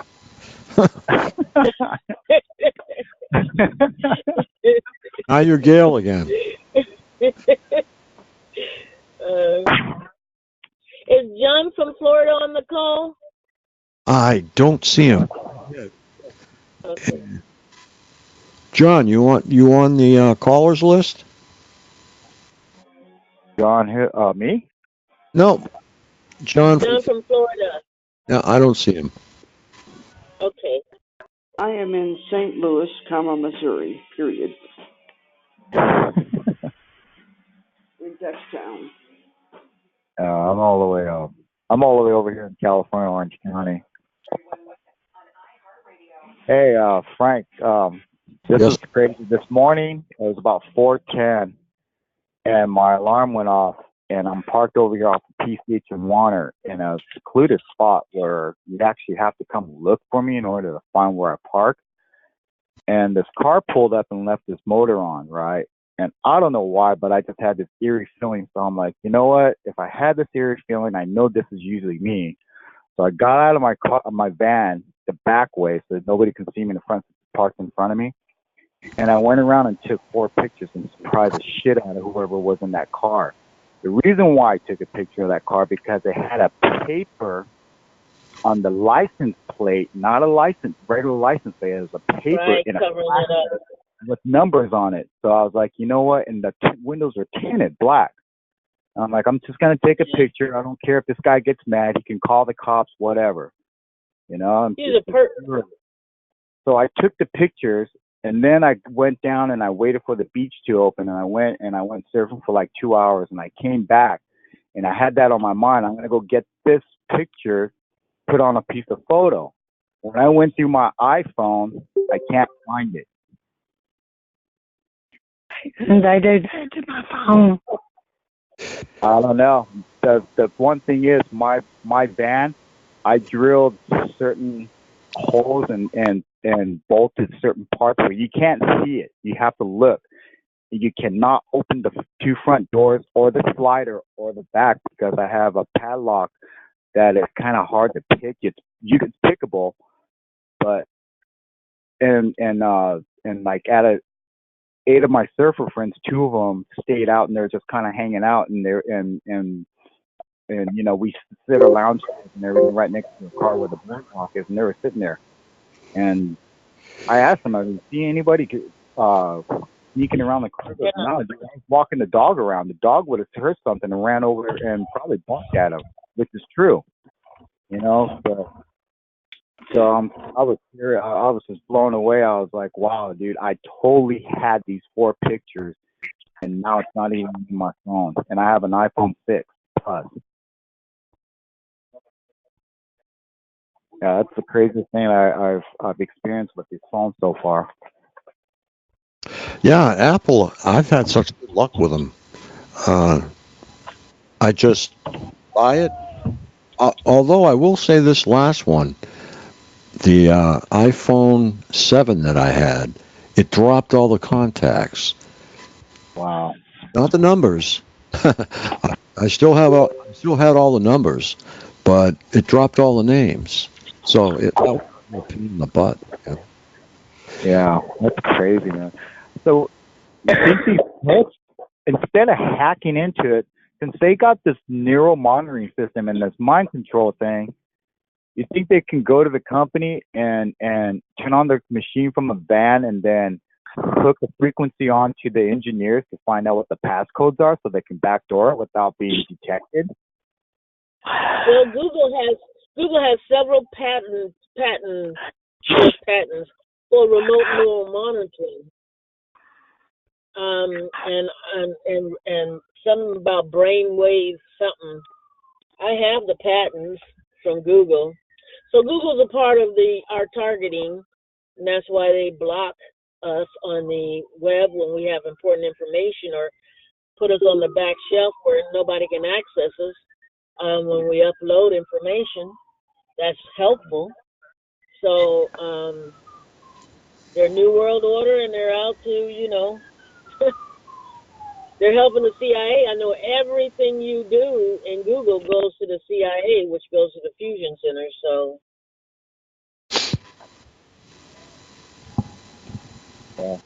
Yeah, we've got to research that. I was saying earlier, if you have a satellite that's 27,000 miles up, how do you focus it through all that space junk? It's just probably. Well, but that's a good point, because it's not. Satellite is not attacking us. I'm sorry, but it is not.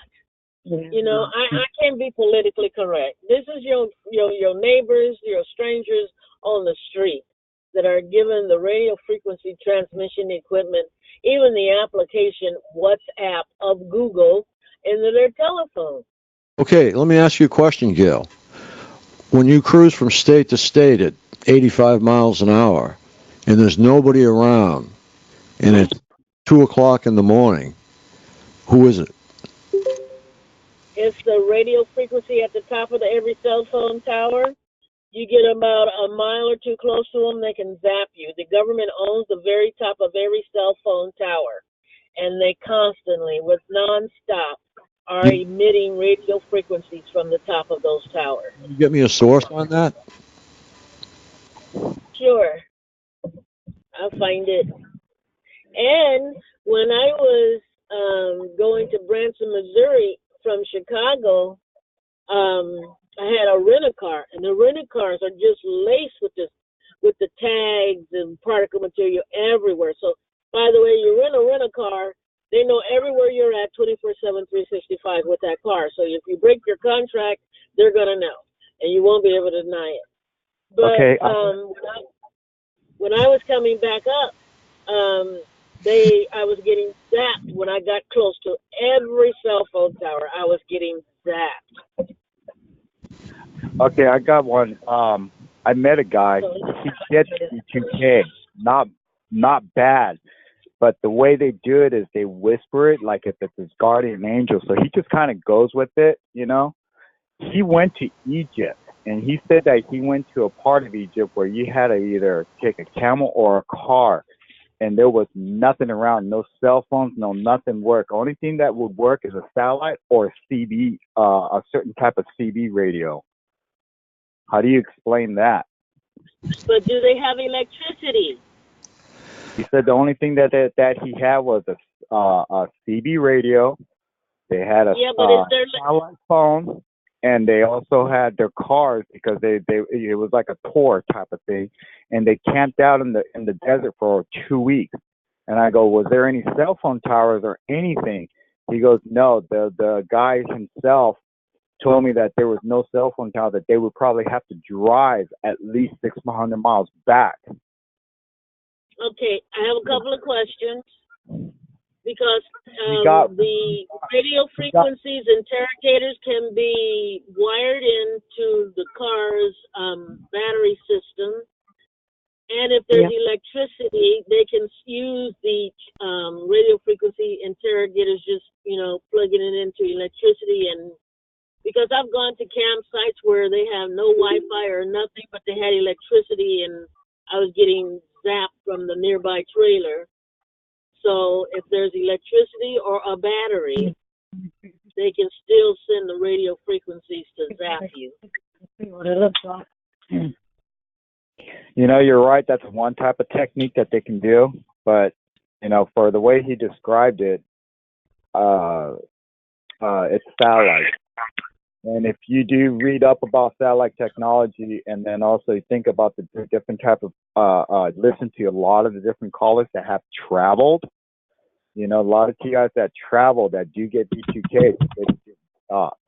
Some of the other, like the pain and stuff, changed a little bit. They weren't really being hit by certain things that cause pain.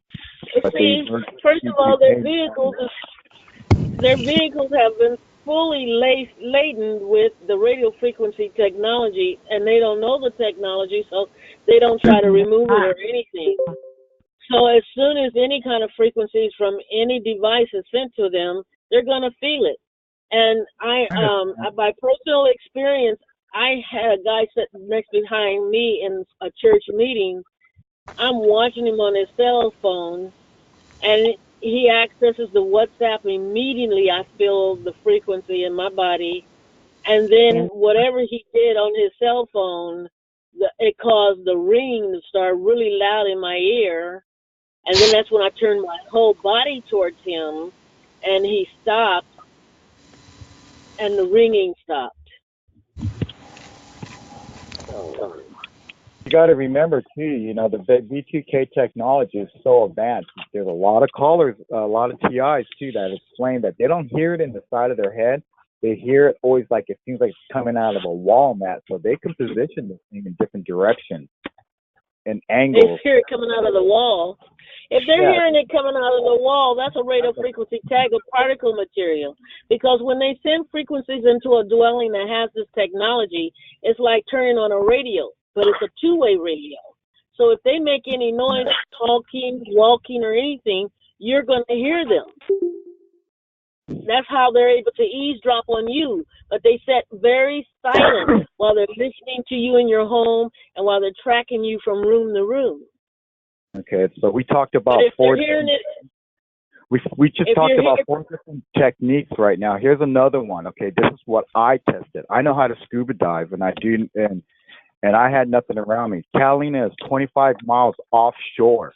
I went another 15 miles off of Catalina. Catalina is very limited with electricity, hardly anything there. It's still like in the dark ages. But I went 15 miles off Catalina, further out to sea, and I dove, scuba dive about 150 feet down, and I still got B2K. I had no electronics, nothing on me. But you have chips in your ears. Hold on. Let me just finish it. Another time I went almost about 100 miles out, on a sailboat. We turned every single type of electronics that you would have a battery in that thing. We took it out and off. Whatever that would run electricity on there, we took that out. We went out into the ocean, and I put my scuba gear on, and I went about 100 feet down, and I still got V2K. Just like the way you can hear me talking on the phone is as clear as it came in. It was a little muffled, but they adjusted it, and it came in very. Nothing on that boat. There was no weather buoy. Nothing was around us. The closest weather buoy was 600 miles, 700 miles away. You can't come up with anything to rebut that, Gail. Okay, well, no, I'm not trying to rebut anything. First of all, let's just get that straight. But this technology, I mean, is very powerful. And I call it the devil's technology because literally it's you can't destroy it. You can remove it, but you can't destroy it. Your gear probably had the radio frequency tags or particle material on it. Trust me, I know water carries sounds. Okay, but wait a minute, let me finish. water carries sound very well. That's why you got the sonar and stuff, right? They can do that underwater very well. And so to transmit frequencies underwater is not a problem for this technology. I understand that. No, I'm not trying to say you're wrong or right, whatever. I like the way you answer a lot of things because it gives one person that has V2K that's on this call that really doesn't understand it 6 different ideas and 6 different understandings to one technology. Because if you listen to every single TI, that has V2K, every single one has explained something differently about the way they hear the voices and what they feel. You know, some of them feel it in the middle of their head. I actually have V2K. I have had this one dude, you know, before I left California, all he kept saying is, Gail, I love you. But that's because I got chips in my ears. And each ear I got a chip. Just to let you know, I have nothing in my body. I even pulled a tooth that had a filling in it, and we cracked it open. I had the pictures. I sent it to Frank. I sent it to Elle. I sent it to Derek, and what's his name on Sunday night calls? Neil. I sent it to Neil too. If you want it, I can send it to Frank, and he'll email it to you. You can look at it. You know, I've had my body scanned so many times, and they have never found anything. Yeah, but this is the thing. As far as my scuba equipment, I totally looked it over, and there was nothing. But you're right. They could have sprayed something. How do you know? Do you know the technology? Do you know what to look for, though? Yeah. Do you know what you're looking for? I've been a target since '92, and I've been researching a lot of different things. I've come across a few hundred different students and take a black light to your. Take a black light. Take a black light. Don't interrupt, please, Gail. Thanks, hon. Can I interrupt a minute? I don't know what a lot of that is, but I do know that what they're doing to me, whatever particles I'm inhaling, is supposed to be waterproof.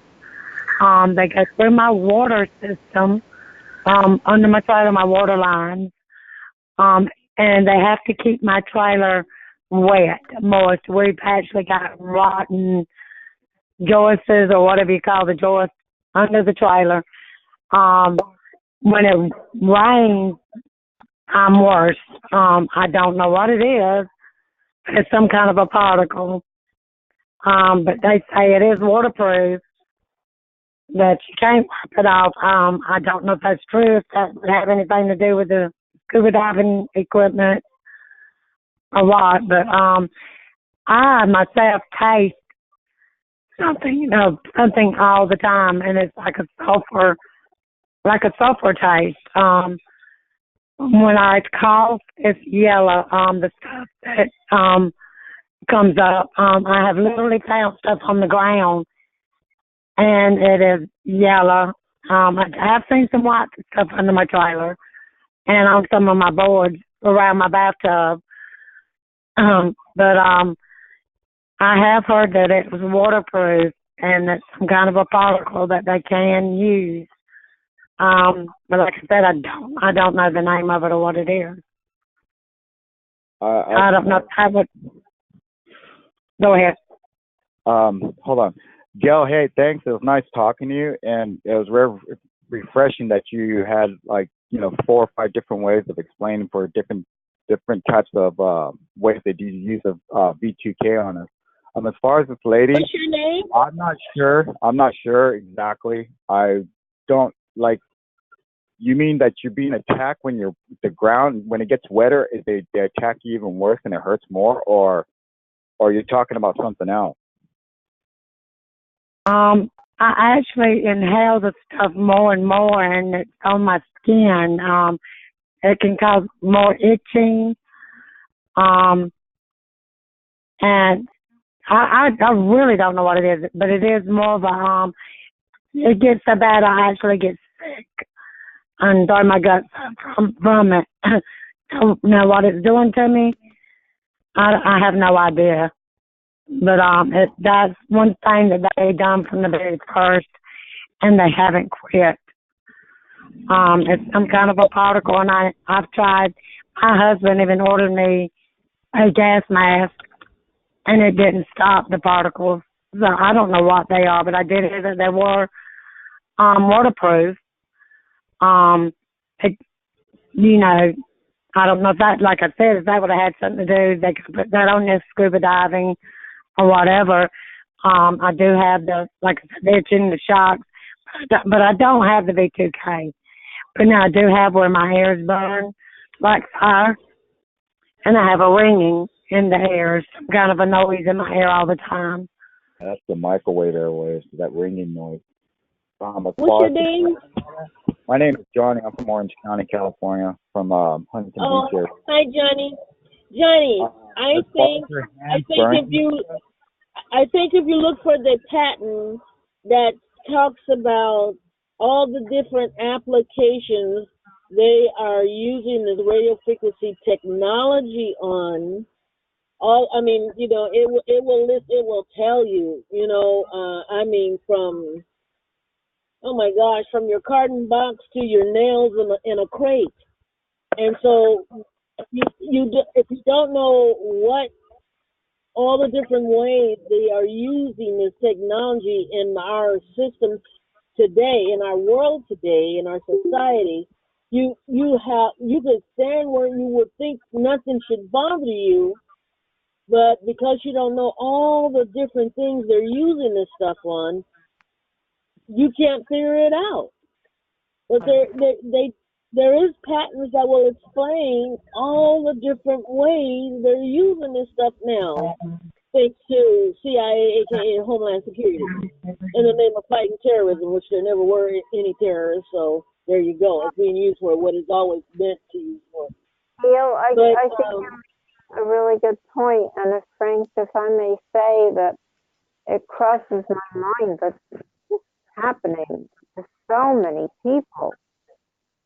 I know in the world, but in the United States alone, so many people. Well, that's because the CIA works for the CFR, who wants a global takeover, takedown of the entire world and be gods to everybody. CFR is Illuminati, elite, or whatever you want to call these lunatics. They're insane, they're Satan worshippers, but that's who's calling the shots. They're not a government-elected body, so we can't fire them. But yet, they're controlling everything. Well, I think it's a criminal element that has gotten hold of it, too. And, of course, these acts are They're all criminals. Sure they are. CFR is the biggest criminals ever. In fact, one of the guys said they can't just go around killing millions of people, so they want to let them know, because they want to be gentlemen about it. So they go about putting in the movies what they wanted, what they've done, what they want to do, and what they're doing and what they want to do. But people miss it because they just think that's good script writing. But there's movies after movies that show they're serious. Like Back to the Future 2 that was made in the 80s. The New York backdrop didn't have the Twin Towers. And if you have an original copy, right after it came to the theater, of The Enemy of the State, you'll hear a congressman in there with two little bit parts. His second bit part was like in a restaurant bar, and he said you have to convince people, I'm paraphrasing, to give up their rights for security. You have to create an event. And they have deleted that congressman out of The Enemy of the State altogether. You can't find it online now. Yeah. But it's after 9/11, I think, to increase fear and even make paranoia in this country has been paranoia. Well, paranoia doesn't mean that it isn't really happening. You get a lot of fear. But paranoia don't. You know what? I think people use that word paranoid. I think it's good to be paranoid. Because you're going to protect yourself. You're on heightened alert. And they have taught us to be paranoid. But we have the right not we have the right to be able to have reasonable lives, but there isn't so much of it that you can't do Absolutely what we you're do. supposed to do. But we're in a war. We are in a war. This is a secret, silent, dirty war to take over America. And we're a part of that war. And you know what? She's right. Being paranoid is nothing wrong with it because you're learning about it. You're experiencing it. So take all your experience and learn as much as you can because when you know something, you understand it. And when somebody tries to do something to you, you'll just sit back and go, I know about this. Why are you even trying? You know, it's like, you know your house. Nobody can say anything about your house. You know every little door. You know what door creaks, what don't. You know where your bathroom is. So if somebody was to blindfold you and take you through the house, you would know where you're at. You know, because you understand it. So it's a good thing, you know, because you can control your paranoid if it takes a little exercise, but it's kind of hard sometimes because of the way they use these frequencies on us. You know, they can overpower you and control you. But for TIs, paranoia is a normal way of life because of street theater, gaslighting, betrayal after betrayal after betrayal, imposters, perps, you know, the whole manipulation propaganda will unleashed by the CIA on the world. Yeah, you don't want to trust anything at first sight. You don't want to trust anything at the first time you hear it. And they can say you paranoid all you want to. You say you darn tootin' I'm paranoid, but I don't trust you. And don't believe and everything. That's the way we have to be. Yeah, and another thing, don't believe everything online. If you find documents online, to cross-check it, go find a university that has electronic engineering department or electronic or science electronics, and see what they're studying in that university. If they're studying anything about like telepathic or synthetic telepathy in any way, or sound or frequencies that carry sounds or something like that, you can go to the library and you can look it up, you know, and find books. And whatever documents you find, try to find scientists or whoever is researching it, and you take their names and look for the books that they might have wrote or somebody wrote about because of the research that they're doing.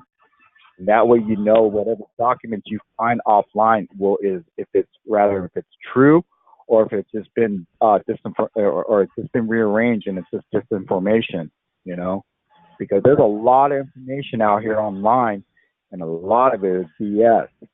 The ones that I've found and the ones that these TIs are talking about, you know, most of them have cross-checked it to find out. A lot of it's on Ella's website and Frank's website, you know, and Derek's and Neil's. And, yeah, that's the best suggestion I can give you, you know, as far as that, too. Because I know that sometimes when you're a newcomer to this and you come to realize, wow, you know what, this is not a natural cause, or this is not from a, and then you find out that it's electronic, some kind of electronic equipment that produces a frequency that's being put on you. You know, it's hard to believe and it's hard to grasp the concept of it. And when you find little information, and these perpetrators are smart, when you find something and you read about it, they know how to manipulate you emotionally to believe that information is true. You know, they can do that. I think for 101, basic requirement for all TIs, new, in medium, or old, need to study radio frequency technology, because that is what they are using to torture you. You have to learn the technology and the application of the technique, their technique of application. How do they apply it to get that to in your house or in your car, to transmit frequencies into your body? What's the technique they're using? Why is it positioned in the corner of a room or in the corner of your car. And then it's gonna be an awakening. It's gonna be not a good awakening, but it's gonna be knowledge is power, and you will empower yourself, because then you can take over your environment again. When you go to eliminate their technology that these criminals have broken in and applied in your home, everywhere in your home, from top to bottom, side to side, and diagonal. You will go about and remove it. You will change your environment. They can't cause you as much pain. You remove it all or enough of it, they can't even impact you. Because the frequency, the chips in your body need to be very close to this. They need a lot of it close to you in order to do that. So as you go to eliminate it out of your environment, they can cause you pain. You might feel a little sensation, but you can deal with it because it's not debilitating. Another thing, you got to learn that. You know, to add what this lady is saying, also study about magnetic. Okay, there's like what I think 6 different types. You got the earth magnets, and then you have process magnets, and now you got electric magnets. Then you got magnetic airwaves and magnetic directed energy. I got what the other one is. I think it's I don't know, but anyways, when you study these, you're going to see that they're all, that you can use every single one for different reasons. Because if you can set a foundation, all you got to do is take a small little dime-sized magnet, and if you can set it in 4 different parts of outside of your house somewhere, and then you hit a frequency on those magnets, believe it or not, you can create an airwave magnet field that surrounds your house and inner of your house, and you can piggyback off of a magnetic airwave frequency with other frequencies. Okay, that's just an idea, but it is being done. There are studies about this, you know, so study about magnetics, and you will see that there's a big difference of magnetic electricity, magnetic airwaves, magnetic that they use to pick up cars and stuff like that. Then there's just regular earth magnets that has no electricity, and they react differently, and they do different things.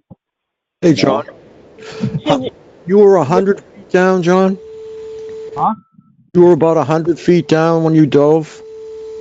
It was probably like 120. Okay, all right. That's good. That goes in the research bin, because that says a lot right there. Yeah, I've trust me, I have some really good friends that I've grown up here in California, you know. Yeah. And they know my problems, and they just can't believe this actually exists. And we've been like, you know, ever since I've been coming on this call, right? You know, I always try to tell you guys like the research that I do and how I do it and stuff. And can I say one more thing? New ideas, old ideas, even if the idea sounds crazy, I'll go out and try it, because they've already done the worst of the worst, and I'm still here after 20 years. You know. Yep. And hey, you know, if anybody has any other ideas about, hey, you think this frequency will work? I'll try it. If there's new materials out there, I'll try to figure out a way to get it. Did you hear about Capson, Johnny? No. It's all caps, KAPSON. I think I heard about it actually on Neil's call. I think somebody brought it up. No, I was on his call for a little bit, but I had to go do something, you know. Yeah. And, so I got on. But I just sent you a response on not your email, but the phone number one that comes from your phone. Yep. I sent asking for the B2K 1975 B2K document. So yep. Whenever you get the chance. I texted you back already, and you're on the list to get that. So far, it's Johnny, Laurie, and That's about it. Oh, and ABC, I think, too. Oh, I had a question for somebody. no, go right ahead. Oh, And I'm playing. I'm sorry.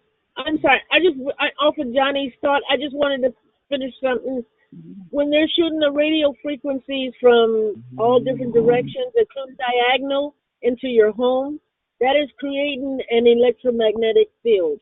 So your whole house and your yard becomes nothing but radiation, because the house in the front, the house diagonal, on the side, diagonal, on the back, diagonal, and on the side are all sending frequencies to your home. And you could take a Gauss meter and you could follow those frequencies, and as you get to the source, it's going to go louder and louder and louder. And they're all pointing at you. That creates an electromagnetic field because they've baked your house or laid in your house with the radio frequency tags and particle material everywhere from top to bottom, side to side, and diagonal. So in order to break that electromagnetic field, you have to clear it out. Okay, I'm done. I'm muting myself. Anyway, I'm playing my generator, and they're still back there making a ruckus. It's a lot better than it was over the weekend.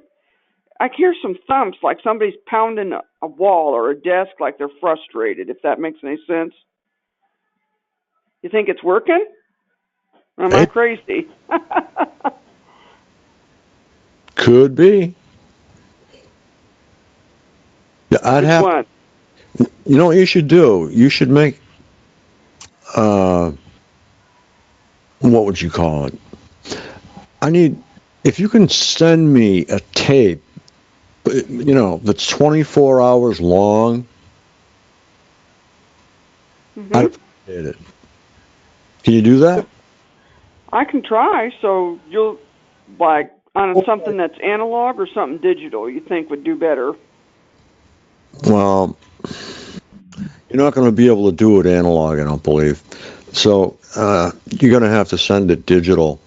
But I don't know what you have to do it. You can do it on your computer.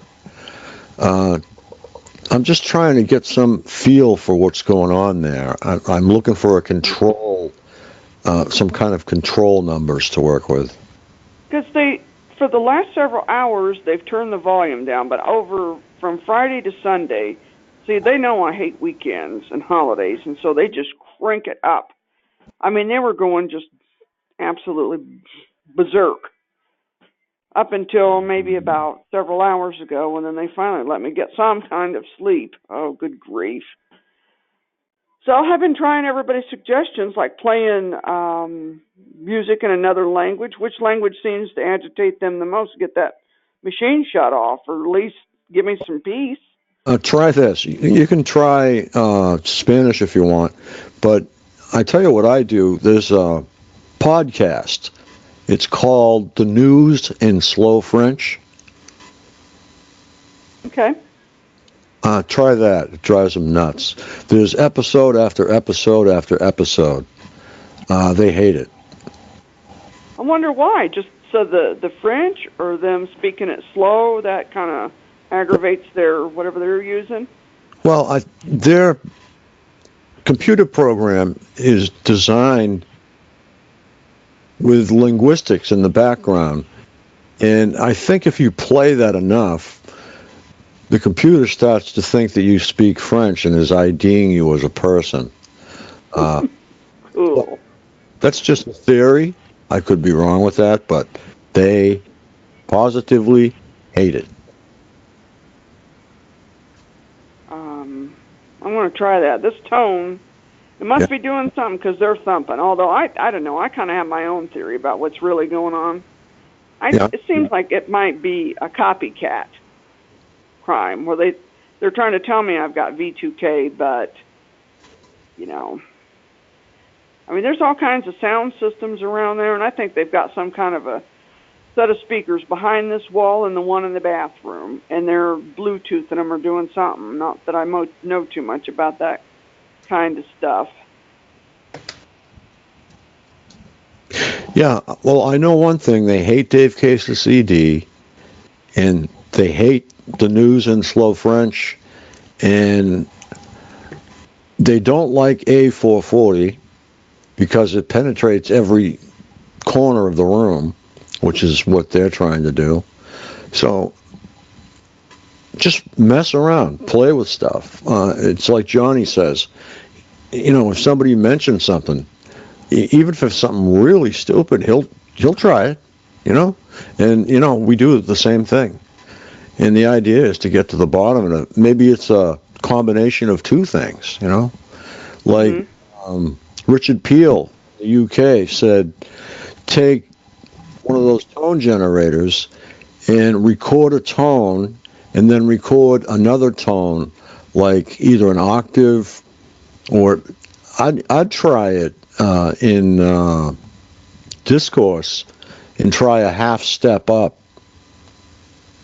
Try A sharp or B flat. Well, for 3 weeks. Go ahead. Yeah, because that'll create discourse, and they won't like that. Because in January, I got 3 whole weeks of pretty much peace and quiet. I can't get the surveillance stopped, but I bought an iPod Touch, and I just set it to videotape right up against that wall, and they shut the hell up. At least until I don't know if they were messing with me or if that really was effective or what. Well, you can try it. I already did. That's how I got the 3 weeks of peace and quiet for 3 weeks in January. Okay, with the news in slow French, I always mention it every once in a while. No. I bought an iPod Touch. Yeah. 128 gigs, and I put it onto the video record in the camera and set it right up there against that wall, and they shut the hell up the minute I started recording. Okay, I don't think that would do it, but it might. So I'm just really anxious what is going on back there behind that wall. Anybody else that wasn't as sane as I am would start chopping away. They've been lucky. Who's behind there? Well, I think they're playing something back there. I don't know if I even have this V2K thing or not. I can't be sure. And being totally... Do you hear sounds, like when you're by yourself, do you hear sounds in the distance like it's being carried through the air? Like, you know how somebody was yelling across the yard and you can hear that person, kind of? Does it sound like... Right, because I figured out years ago that there isn't anybody outside that door. Now, they're crazy if they're thinking... I'm thinking that there's somebody outside my door at 2 o'clock in the morning in 5 below temperatures griping at me. This is all some kind of a electronic gizmo that's doing this. And not having knowledge of electronics, see, that's just where it gets frustrating for me. And then being blind on top of that, I can't see a thing anymore. Yeah, it's very complicated because there's just so much. It's like trying to learn about insects. There's millions of insects and so many different things about them, It's the same thing. I don't know if you can find a store somewhere where you live or maybe in the next county, an audio spotlight or a university that might have it. Maybe a student might have made it. And you can, don't tell them you're a TI or anything, just say you're interested in it and you just want to find out about a little bit about it. And most students are cool. They'll pretty much pull that out and then they'll tell you to stand in a distance and then they'll use it on you and you will know. You will hear, you'll be the only one that hears that student's voice being carried through that device into through your ear. It's a little different from the actual V2K that they're using on us, but it will give you an idea on how it works. Okay, so maybe that might clear things up of you knowing if you have V2K or not. But from what you're describing, it sounds like you have the V2K, but it's just different. I went into one building one time, and I didn't hear anything. I don't usually hear stuff when I'm out, except there was one place I did kind of hear something that I wondered, is that street theater or is that gizmo again? And not being able to look back there and see for myself. They've got the upper hand kind of on some of this because I can't get sensitized to colors. So they have to use sound and sleep deprivation. Yeah, I understand. But well, it is.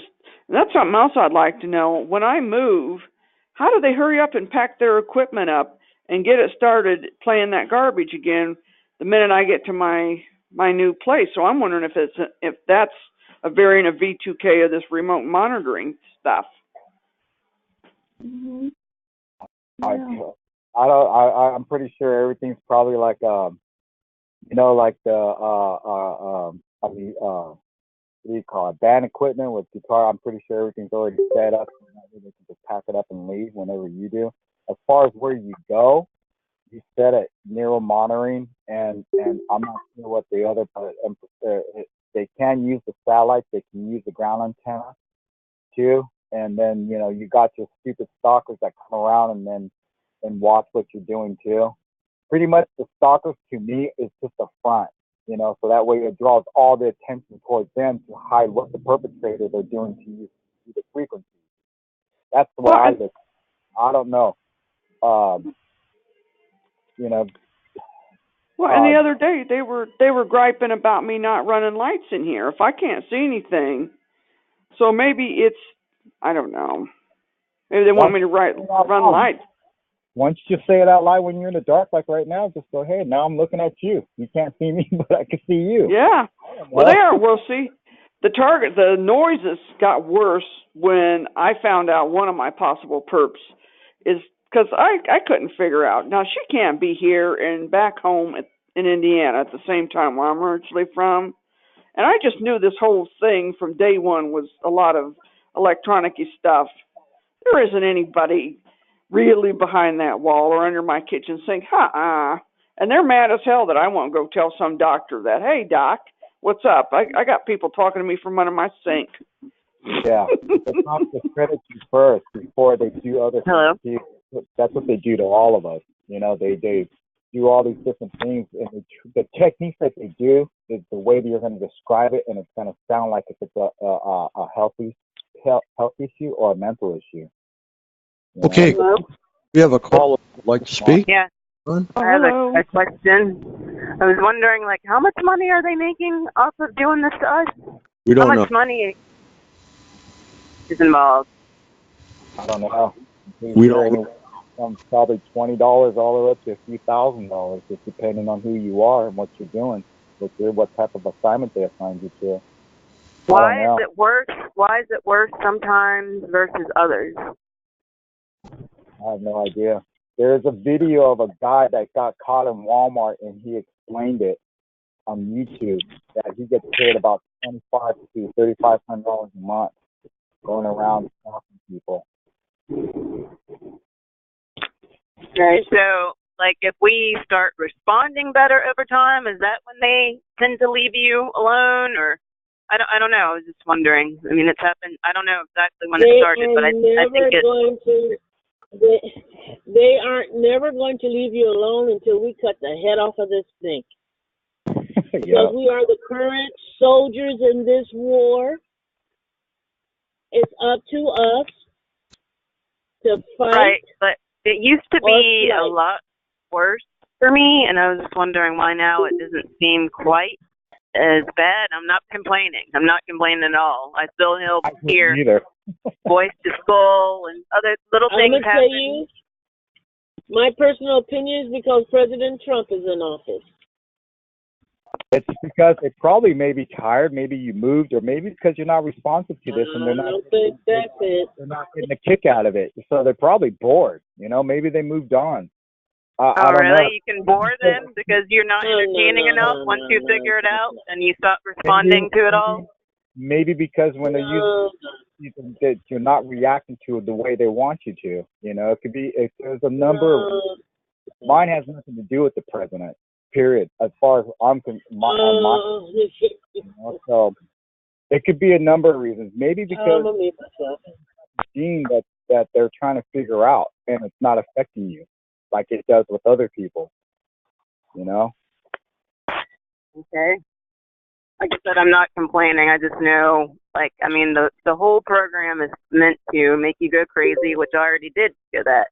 I almost killed myself. That was many, many years ago, and I've been homeless almost more than once. So, I mean, everything that they were supposed to do, they did to me. And I guess, I mean, I didn't die, and I don't know. But now things seem better. Occasionally, some things come up, and I still hear voice the skull. So I was just wondering, you know, I just don't understand it, you know, because I know my family's involved. I know a friend of mine who's an ex-cop probably involved, and you know. May I say something to you? Yes. I know that people don't want to get their minds. There they go. That's them. But I tested my alarm. They're not disarming it. They just mess with it. I don't know why, because I don't care if they listen. I truly do not. But this is a New World Order program that we are in, and it is intended for future use.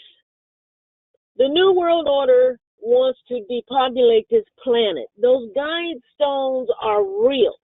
They really mean that, but not for the reason which they say. It's not because we're eating up the ozone. It's not because we're messing up nature. That's just propaganda. The real reason is because they can't control 7-point-some-odd billion people. And okay, I'm speaking Spanish. So then they want to depopulate the planet, and that's their magic number. 500 million is the number they think they can control with their artificial intelligent robot. And that's why they're slowly and gradually being introduced in a positive manner by Google, no less, in television commercials now. So we are a part of the elimination process. Yeah. 9/11. Okay. Can I interject something? Okay, we have quite a few people on the call, and I just want to make sure that no one else is here that would like to speak. Okay. Well, that's what I was saying was quite lengthy, so that might take up too much time. But oh no, I want to make sure no one else is out there that wants to, you know, either comment. Wow, 21. So I'll just sum up what I'm saying with this. TIs need to wake up because they're in a war.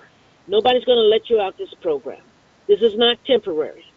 So we need to wake up to really what's happening to us, and I'll leave it at that. I'll mute myself. You don't have to. No, no one else is. She brought up one very important point, and that's the word war, because that's what this is. There's no other name for it. There's nothing else that you could come up with short of the word war.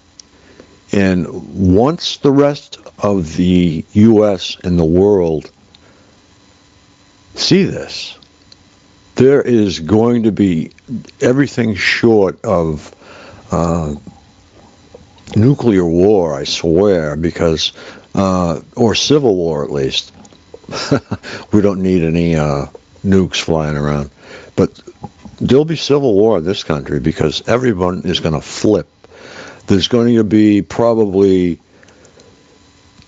emergency rooms full and backed 1,000 out into the street with people trying to get in to see if they're infected or whatever we can come up with.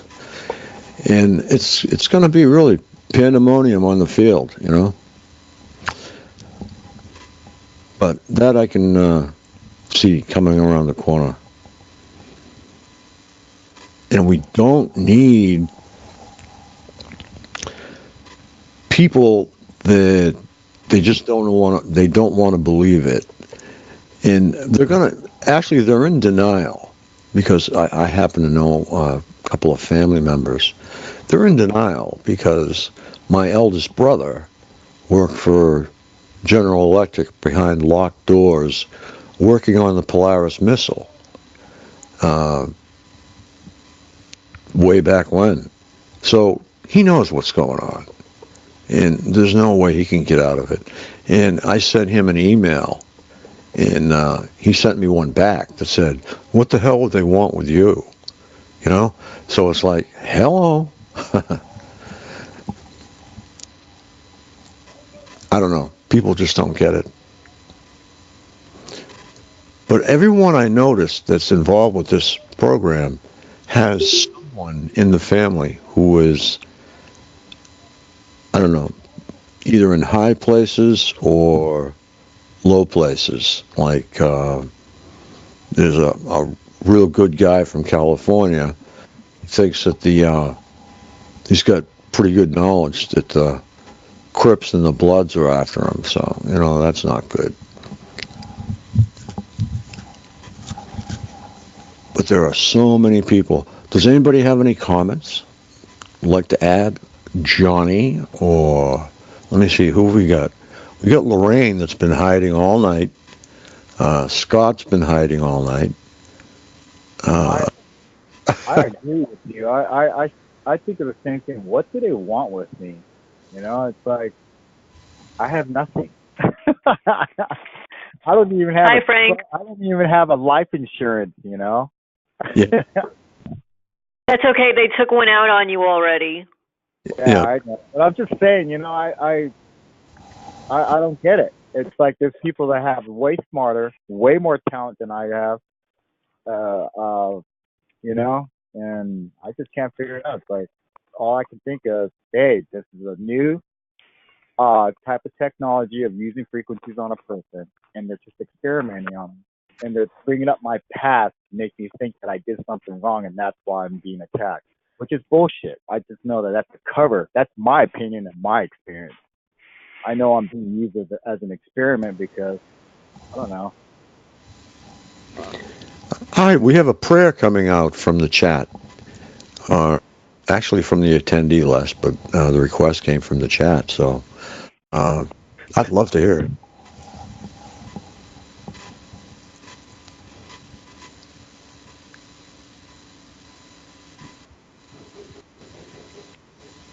Okay, she's got to call in just a second, I think. Frank, I just wanted to mention something to Gail. I have that white drippy stuff down my windows also. I don't think they're actually spraying it every day because I'll be in the house and it will appear even after I've cleaned windows. But then there are some that do appear in weird formations when I know that somebody's been in the house at night. Like they'll do like the white drippy stuff in some kind of symbols. I have them photographed and some of them are online. Can you send those to me? I'd love. I sure can. You know, I know that you have to, when you get to that spot of the window that feels different, you don't just go over it smoothly. You need to stay in that spot and you need to rub, and then you'll see it'll come off black. Mine actually doesn't come off black, and I don't use Windex. I use it's a natural derivative. It's called Greenworks. It's a naturally derived surface cleaner. But I've used Windex, in other cleaners. But it tends to not, at least on my windows, it's not coming off black, or at least it's not changing to black. But the white drippy stuff has been on the windows for about a year and a half. I've noticed it. Okay. So try this. Soap it up really good and let the soap totally dry. Then take a razor blade and slowly move the soap off of the surface. Just try that and then tell us how that goes. Okay. You take a razor blade and take the. Yeah, okay, I can do a little experiment on it. So I'm done. I just try to get rid of it as quickly as possible because of what I believe. At first, I thought it was being sprayed on the windows every night. But then I realized that, as I'm staying up later and later, and I know that nobody's in the house, at least visibly that I can see, it has been appearing on the windows, even in rooms where the doors are closed. during the day, it will appear on the windows. So it's probably a combination of something that they've sprayed in the air with whatever electromagnetic frequencies are going on in here. And there is something different because I'm home a lot, and I went out to run an errand this week, and it feels different being outside than in the house. As soon as I came back in the house, I felt like it was an assault. Take a black light to the window, and see if it turns any color, or see if it has any reaction to it. That's a good point. You want to get it off the windows as quickly as possible, and I see it during the day, so I don't necessarily think about the black light, but maybe I will just leave it on the window and try it with the black light at night. Okay, we have a prayer coming in. Take a high-powered flashlight or something with, those, what is it called? Different colors. If you have something that where you can give different colors through the light and see if it does have any type of reaction to it, Yeah, that's interesting. Yeah, I never really thought to do that. One more comment for the night, and then I'm done, Frank. Just one last comment. Oh, that's okay. When I tell you to take a gauge meter and you go to outside to your neighbors, and it's going to sound real loud, to prove that it is not coming, that your house is the target, walk past your neighbor's front door. I've done this stuff. Like I know that the wall facing their house. The gauge meter will go back to green and normal when you're past their house, like towards their backyard. But when you move back towards your house, passing their house, it's going to light up and go into the red. Because all of them people are sending the frequencies from the front of their house, the side of their house, whichever side is facing yours, to send these frequencies. So. Okay, Gail. Thank you. You're welcome. We have somebody who we know and love very much in the chat who is going to give us a protection prayer. Thank you so much. Right ahead. Okay. Hi, everybody. It's Goodness 8 from the great state of Idaho, Potato Land. Anyway, this prayer is from Dr. Modi, who is a psychiatrist, a good one, that wrote a book called Remarkable Healings, and I have found it to be a great help to me. So here it is. I get a little nervous talking on these calls, so please forgive me for that. Okay, so I ask the divine within myself to remove all the earthbound demon and other entities, the dark shields, dark energies, dark devices, and dark connections from my body, aura, soul, and cord. Also from my home, my workplace, my car, my places of recreation, and everything in them, and miles around them. I ask the divine within myself to locate and bring back my lost soul parts and cleanse, heal, and integrate them with the main body of my soul. I ask the divine within myself to fill me and shield me with brilliant divine light and to plug all the holes and tunnels in me and my surroundings and my car. I visualize a column of dazzling, shimmering, vibrant divine light coming from above my head, filling my whole body, cleansing and healing every part, every cell, and every organ of my body. I visualize this divine light spreading an arm's length all around me in every direction, creating a cocoon of divine light all around me. I visualize this cocoon of divine light being covered with reflective spiritual mirrors, with the reflective mirror surface facing outwards. I visualize this reflective cocoon spreading divine light all around. I visualize my home, workplace, car, and places of recreation being cleansed, filled, and shielded by brilliant white liquid light.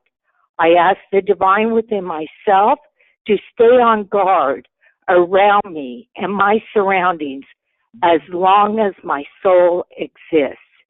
I pray for protection of my family members, friends, co-workers, and all the people I know and all their surroundings. I ask the divine within myself to cleanse, heal, balance all my energy centers when needed, and cover up and protect them when not needed. I ask the divine light within myself to cleanse, heal, shield, and protect all my channels of communication with the divine light. And I like to say, because this is how I personally feel, in Jesus' name, I pray this. Amen. Amen. Thank you so much. Thank you. You're welcome.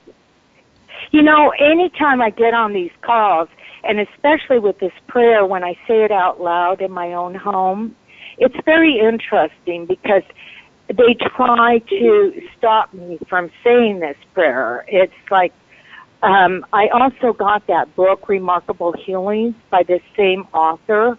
And when it came to me, it was like it had some kind of, how do I put it, like black magic poured upon it. Like it was a brand new book from Amazon, but it had been torn and ripped, and it was ordered as a brand new book. And it had gray on it, and some of the wording was like crossed out in pen throughout the book. This goes to show you that the dark side, they don't like anything like this. And they especially don't like any form of prayer unless it's to their God, who is Satan, of course. So I think it's really important,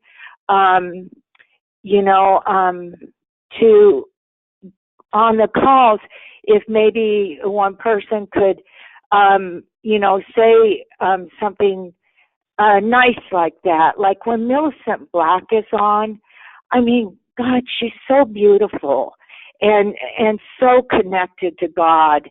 And you can just feel that energy coming off the phone into the call. And I just think that it's so important at these times where we're also, they'd like to think that we're very vulnerable. And in a sense, we are vulnerable, but we don't have to, we don't have to become what they want us to become. We have that spark of God in us, and that comes from our Creator.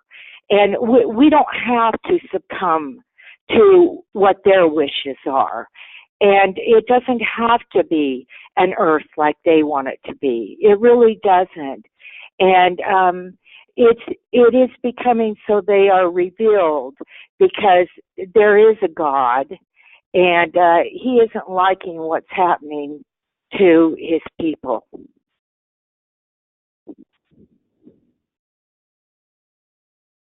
So that's kind of what I wanted to say. Thank you so much. That's You're welcome. Thank you, Frank. Okay, I'm going to get off so other people can talk. Thank you very much, everybody. And I just wanted to say before I go, when I was talking about some bad things that happened to me in California tonight in the chat, it was so meaningful to me that the people in the chat responded with such kindness and kind words. It means a lot. It's so important that one feels validated, and I try to do that to others as well. So thank you, and good night, everybody. I'm going to go back to the chat. Okay, good night. Thank you very much, Goodness. And she is now back in the chat. Okay, would anybody like to say anything? Laura Ann is coming by to pick up the after call, and she'll be here in about 10 minutes, she says. But if you guys can just go ahead and chat, I'm going to mute myself, and I'm going to grab a cup of much-deserved coffee. This is actually one of our shorter calls. Wednesday, Midge Mathis will be here, and this call will run till 2 a.m. And Friday, it usually runs till 2 a.m. So Monday, it will probably run till 5 a.m. with Laura Ann. So as I said, she should be here. I'll be right back. I'm not signing off. I'm just passing the comm to her. Hold on.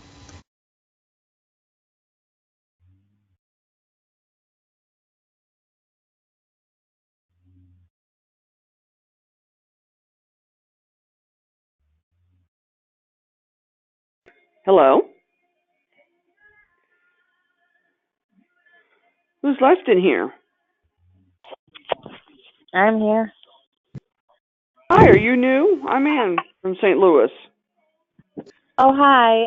I'm sort of new. I do calls when I can. My name's Jessica. I'm from Massachusetts. Oh, okay. Yeah, I've only started, I started on December 26th, and it has helped me so much. Yeah. Yeah, it helps to know you're not alone and that there are other people going through similar things, although everybody's targeting is a little different. I'm under mind control. They do like hypnosis and like tons of things to my brain. They like crazy things. I don't even want to get into it.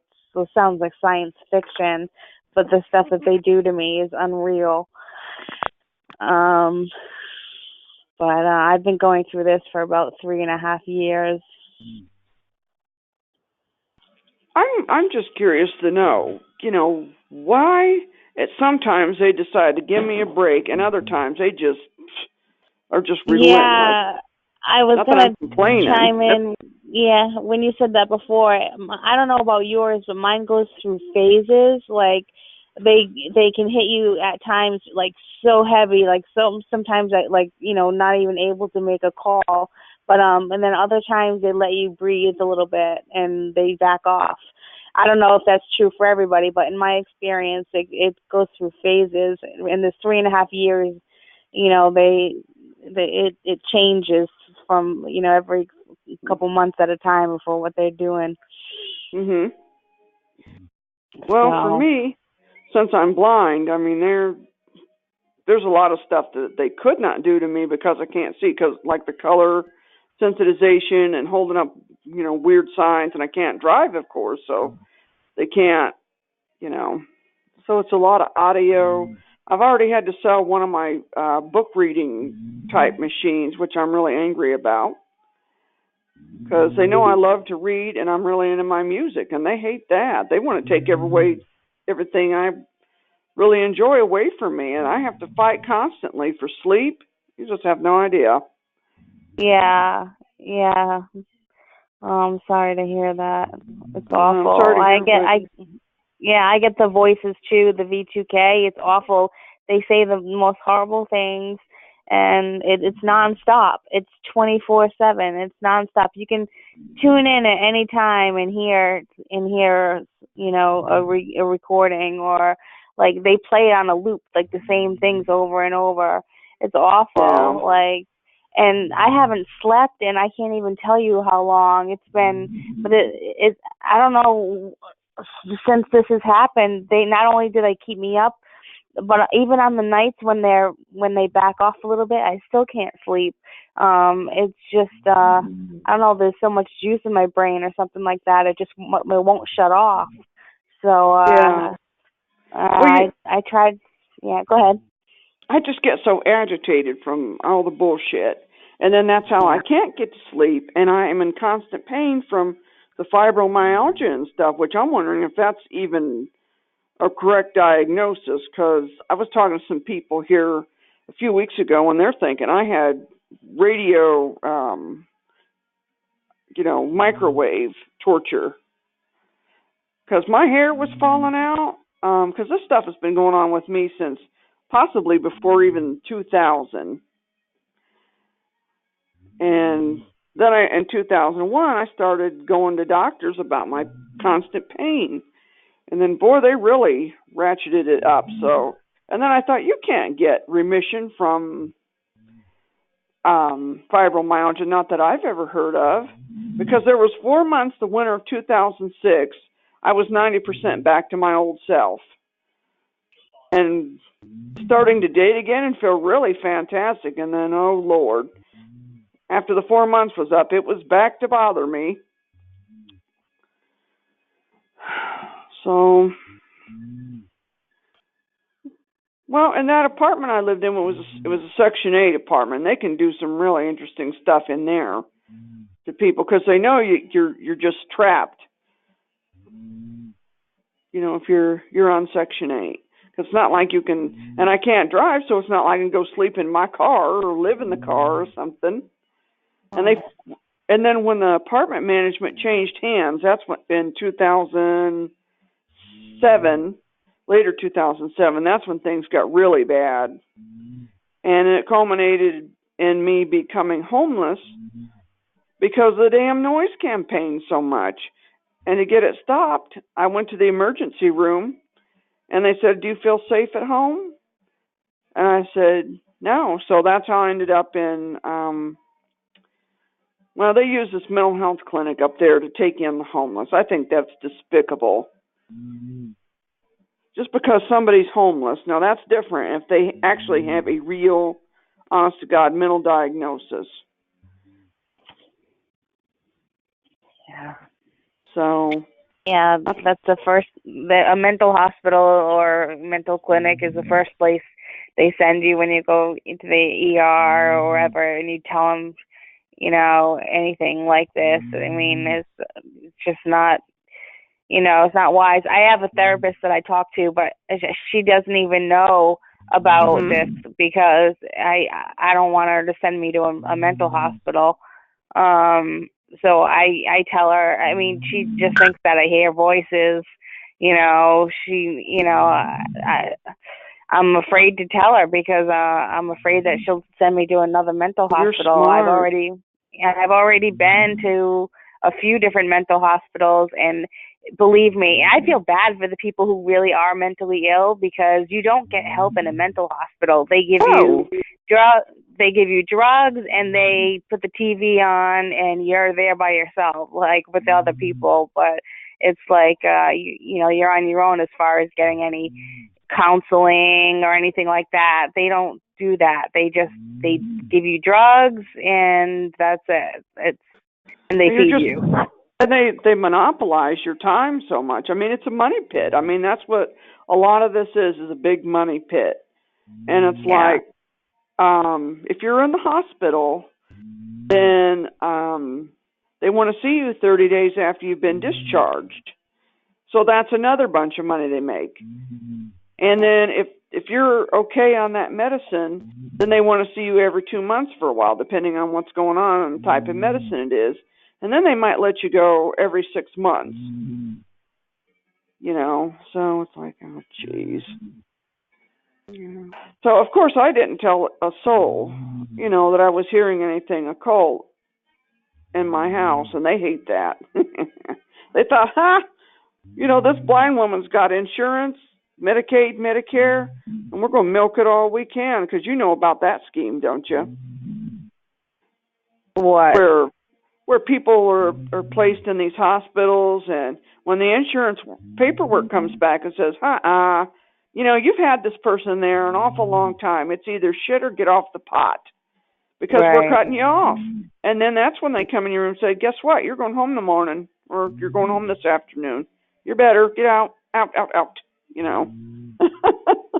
They shove this prescription at you, or arrange for you to get it from a pharmacy that delivers, like I had for my medical medicine. And it's like they couldn't wait to get me in there. and they couldn't wait to get me out. So I know that's where that's coming from. So now when I went to the ER after all that, I mean, I had been up for just I hadn't slept proper in like a year and a half because I lost my sight. And now I have this, it's called photopsia, but I'm wondering if that's like an RF thing that they've put in me somehow. And that's been keeping me awake. If I could get rid of that, you know, that would really help me get to sleep better. You know what I mean? Yeah. Anne? Another question. Anne? Yes. Yeah, hi. This is Goodness 8 from the chat. I got back on. I was listening to you. Have you, you probably tried this, but have you tried melatonin to go to sleep at all? Yes, I have. I was given a prescription a long time ago for Rosarum, and that didn't do anything for it. Well, melatonin you can get over the counter, and I find it helps me. Some people it doesn't help, but I find that it's more helpful than. I just don't like taking any kind of sleeping pills or prescriptions like that. That Ambien, and they had me on Seroquel and Abilify. Oh, that's a drug. Oh, I know. And, yeah. And I wish I could sue them. You know. Let me tell you something from 25 years of experience. If you are sleep deprived, there is nothing that will help you sleep. Okay, and never forget that. I've been sleep deprived for 12 years. I sleep no more than an hour and a half a day. And there's nothing that you can do to change this. That's their operations with frequencies. So consequently, you can take any kind of medicine or anything you want in the whole wide world. And if they want to keep you awake, there's nothing you can do about it. So I don't know. Well, when you get tested for narcolepsy and they say, oh, you have narcolepsy. No, you don't. You're attacked by frequencies, and they can knock you out anytime they damn well please. So consequently, treatment for narcolepsy is a waste of time if you are a TI, because it doesn't apply to us. It doesn't work with us. So this is what I say to Anne. I'm also blind. She is. You don't hear me talk about it, though. And the other thing is, sleep deprived, and there's nothing you can do about sleeping normally. It won't happen. It does not. I haven't slept in a bed in 8 years. I haven't laid in a horizontal position in 8 years. Yeah. Well, I don't know. That 3 weeks in January I got from video recording up against I had the iPod Touch right up against that wall. And I mean, that 3 weeks was just grand out of this whole over 10 plus year war. Let you rest and all, but they'll be back right on you. And every once in a while they'll let you rest, but they'll be back right on you. They let you gain a little bit of health because they don't sometimes want to lose you so quick, especially being real big experiments. So consequently, try to deal with it is all I can say. And the more kinds of things, if you take herbs, I do a lot of herbal teas. I do a lot of supplements, and this gets me through, and this is why I'm alive today, because I've been under this for over 25 years. 25 years, not 25 months or days. I mean, I even wonder if they've put my whole family in, because stuff is starting to fall together into pieces. Yeah, a lot of times puzzle. They do. And a lot of times they put your circle of friends are involved in different ways of targeting. They are mind controlled. They are turned against you. Estranged from my daughter for 3 years. She's 46 years old. I'll never see her again, thanks to this program.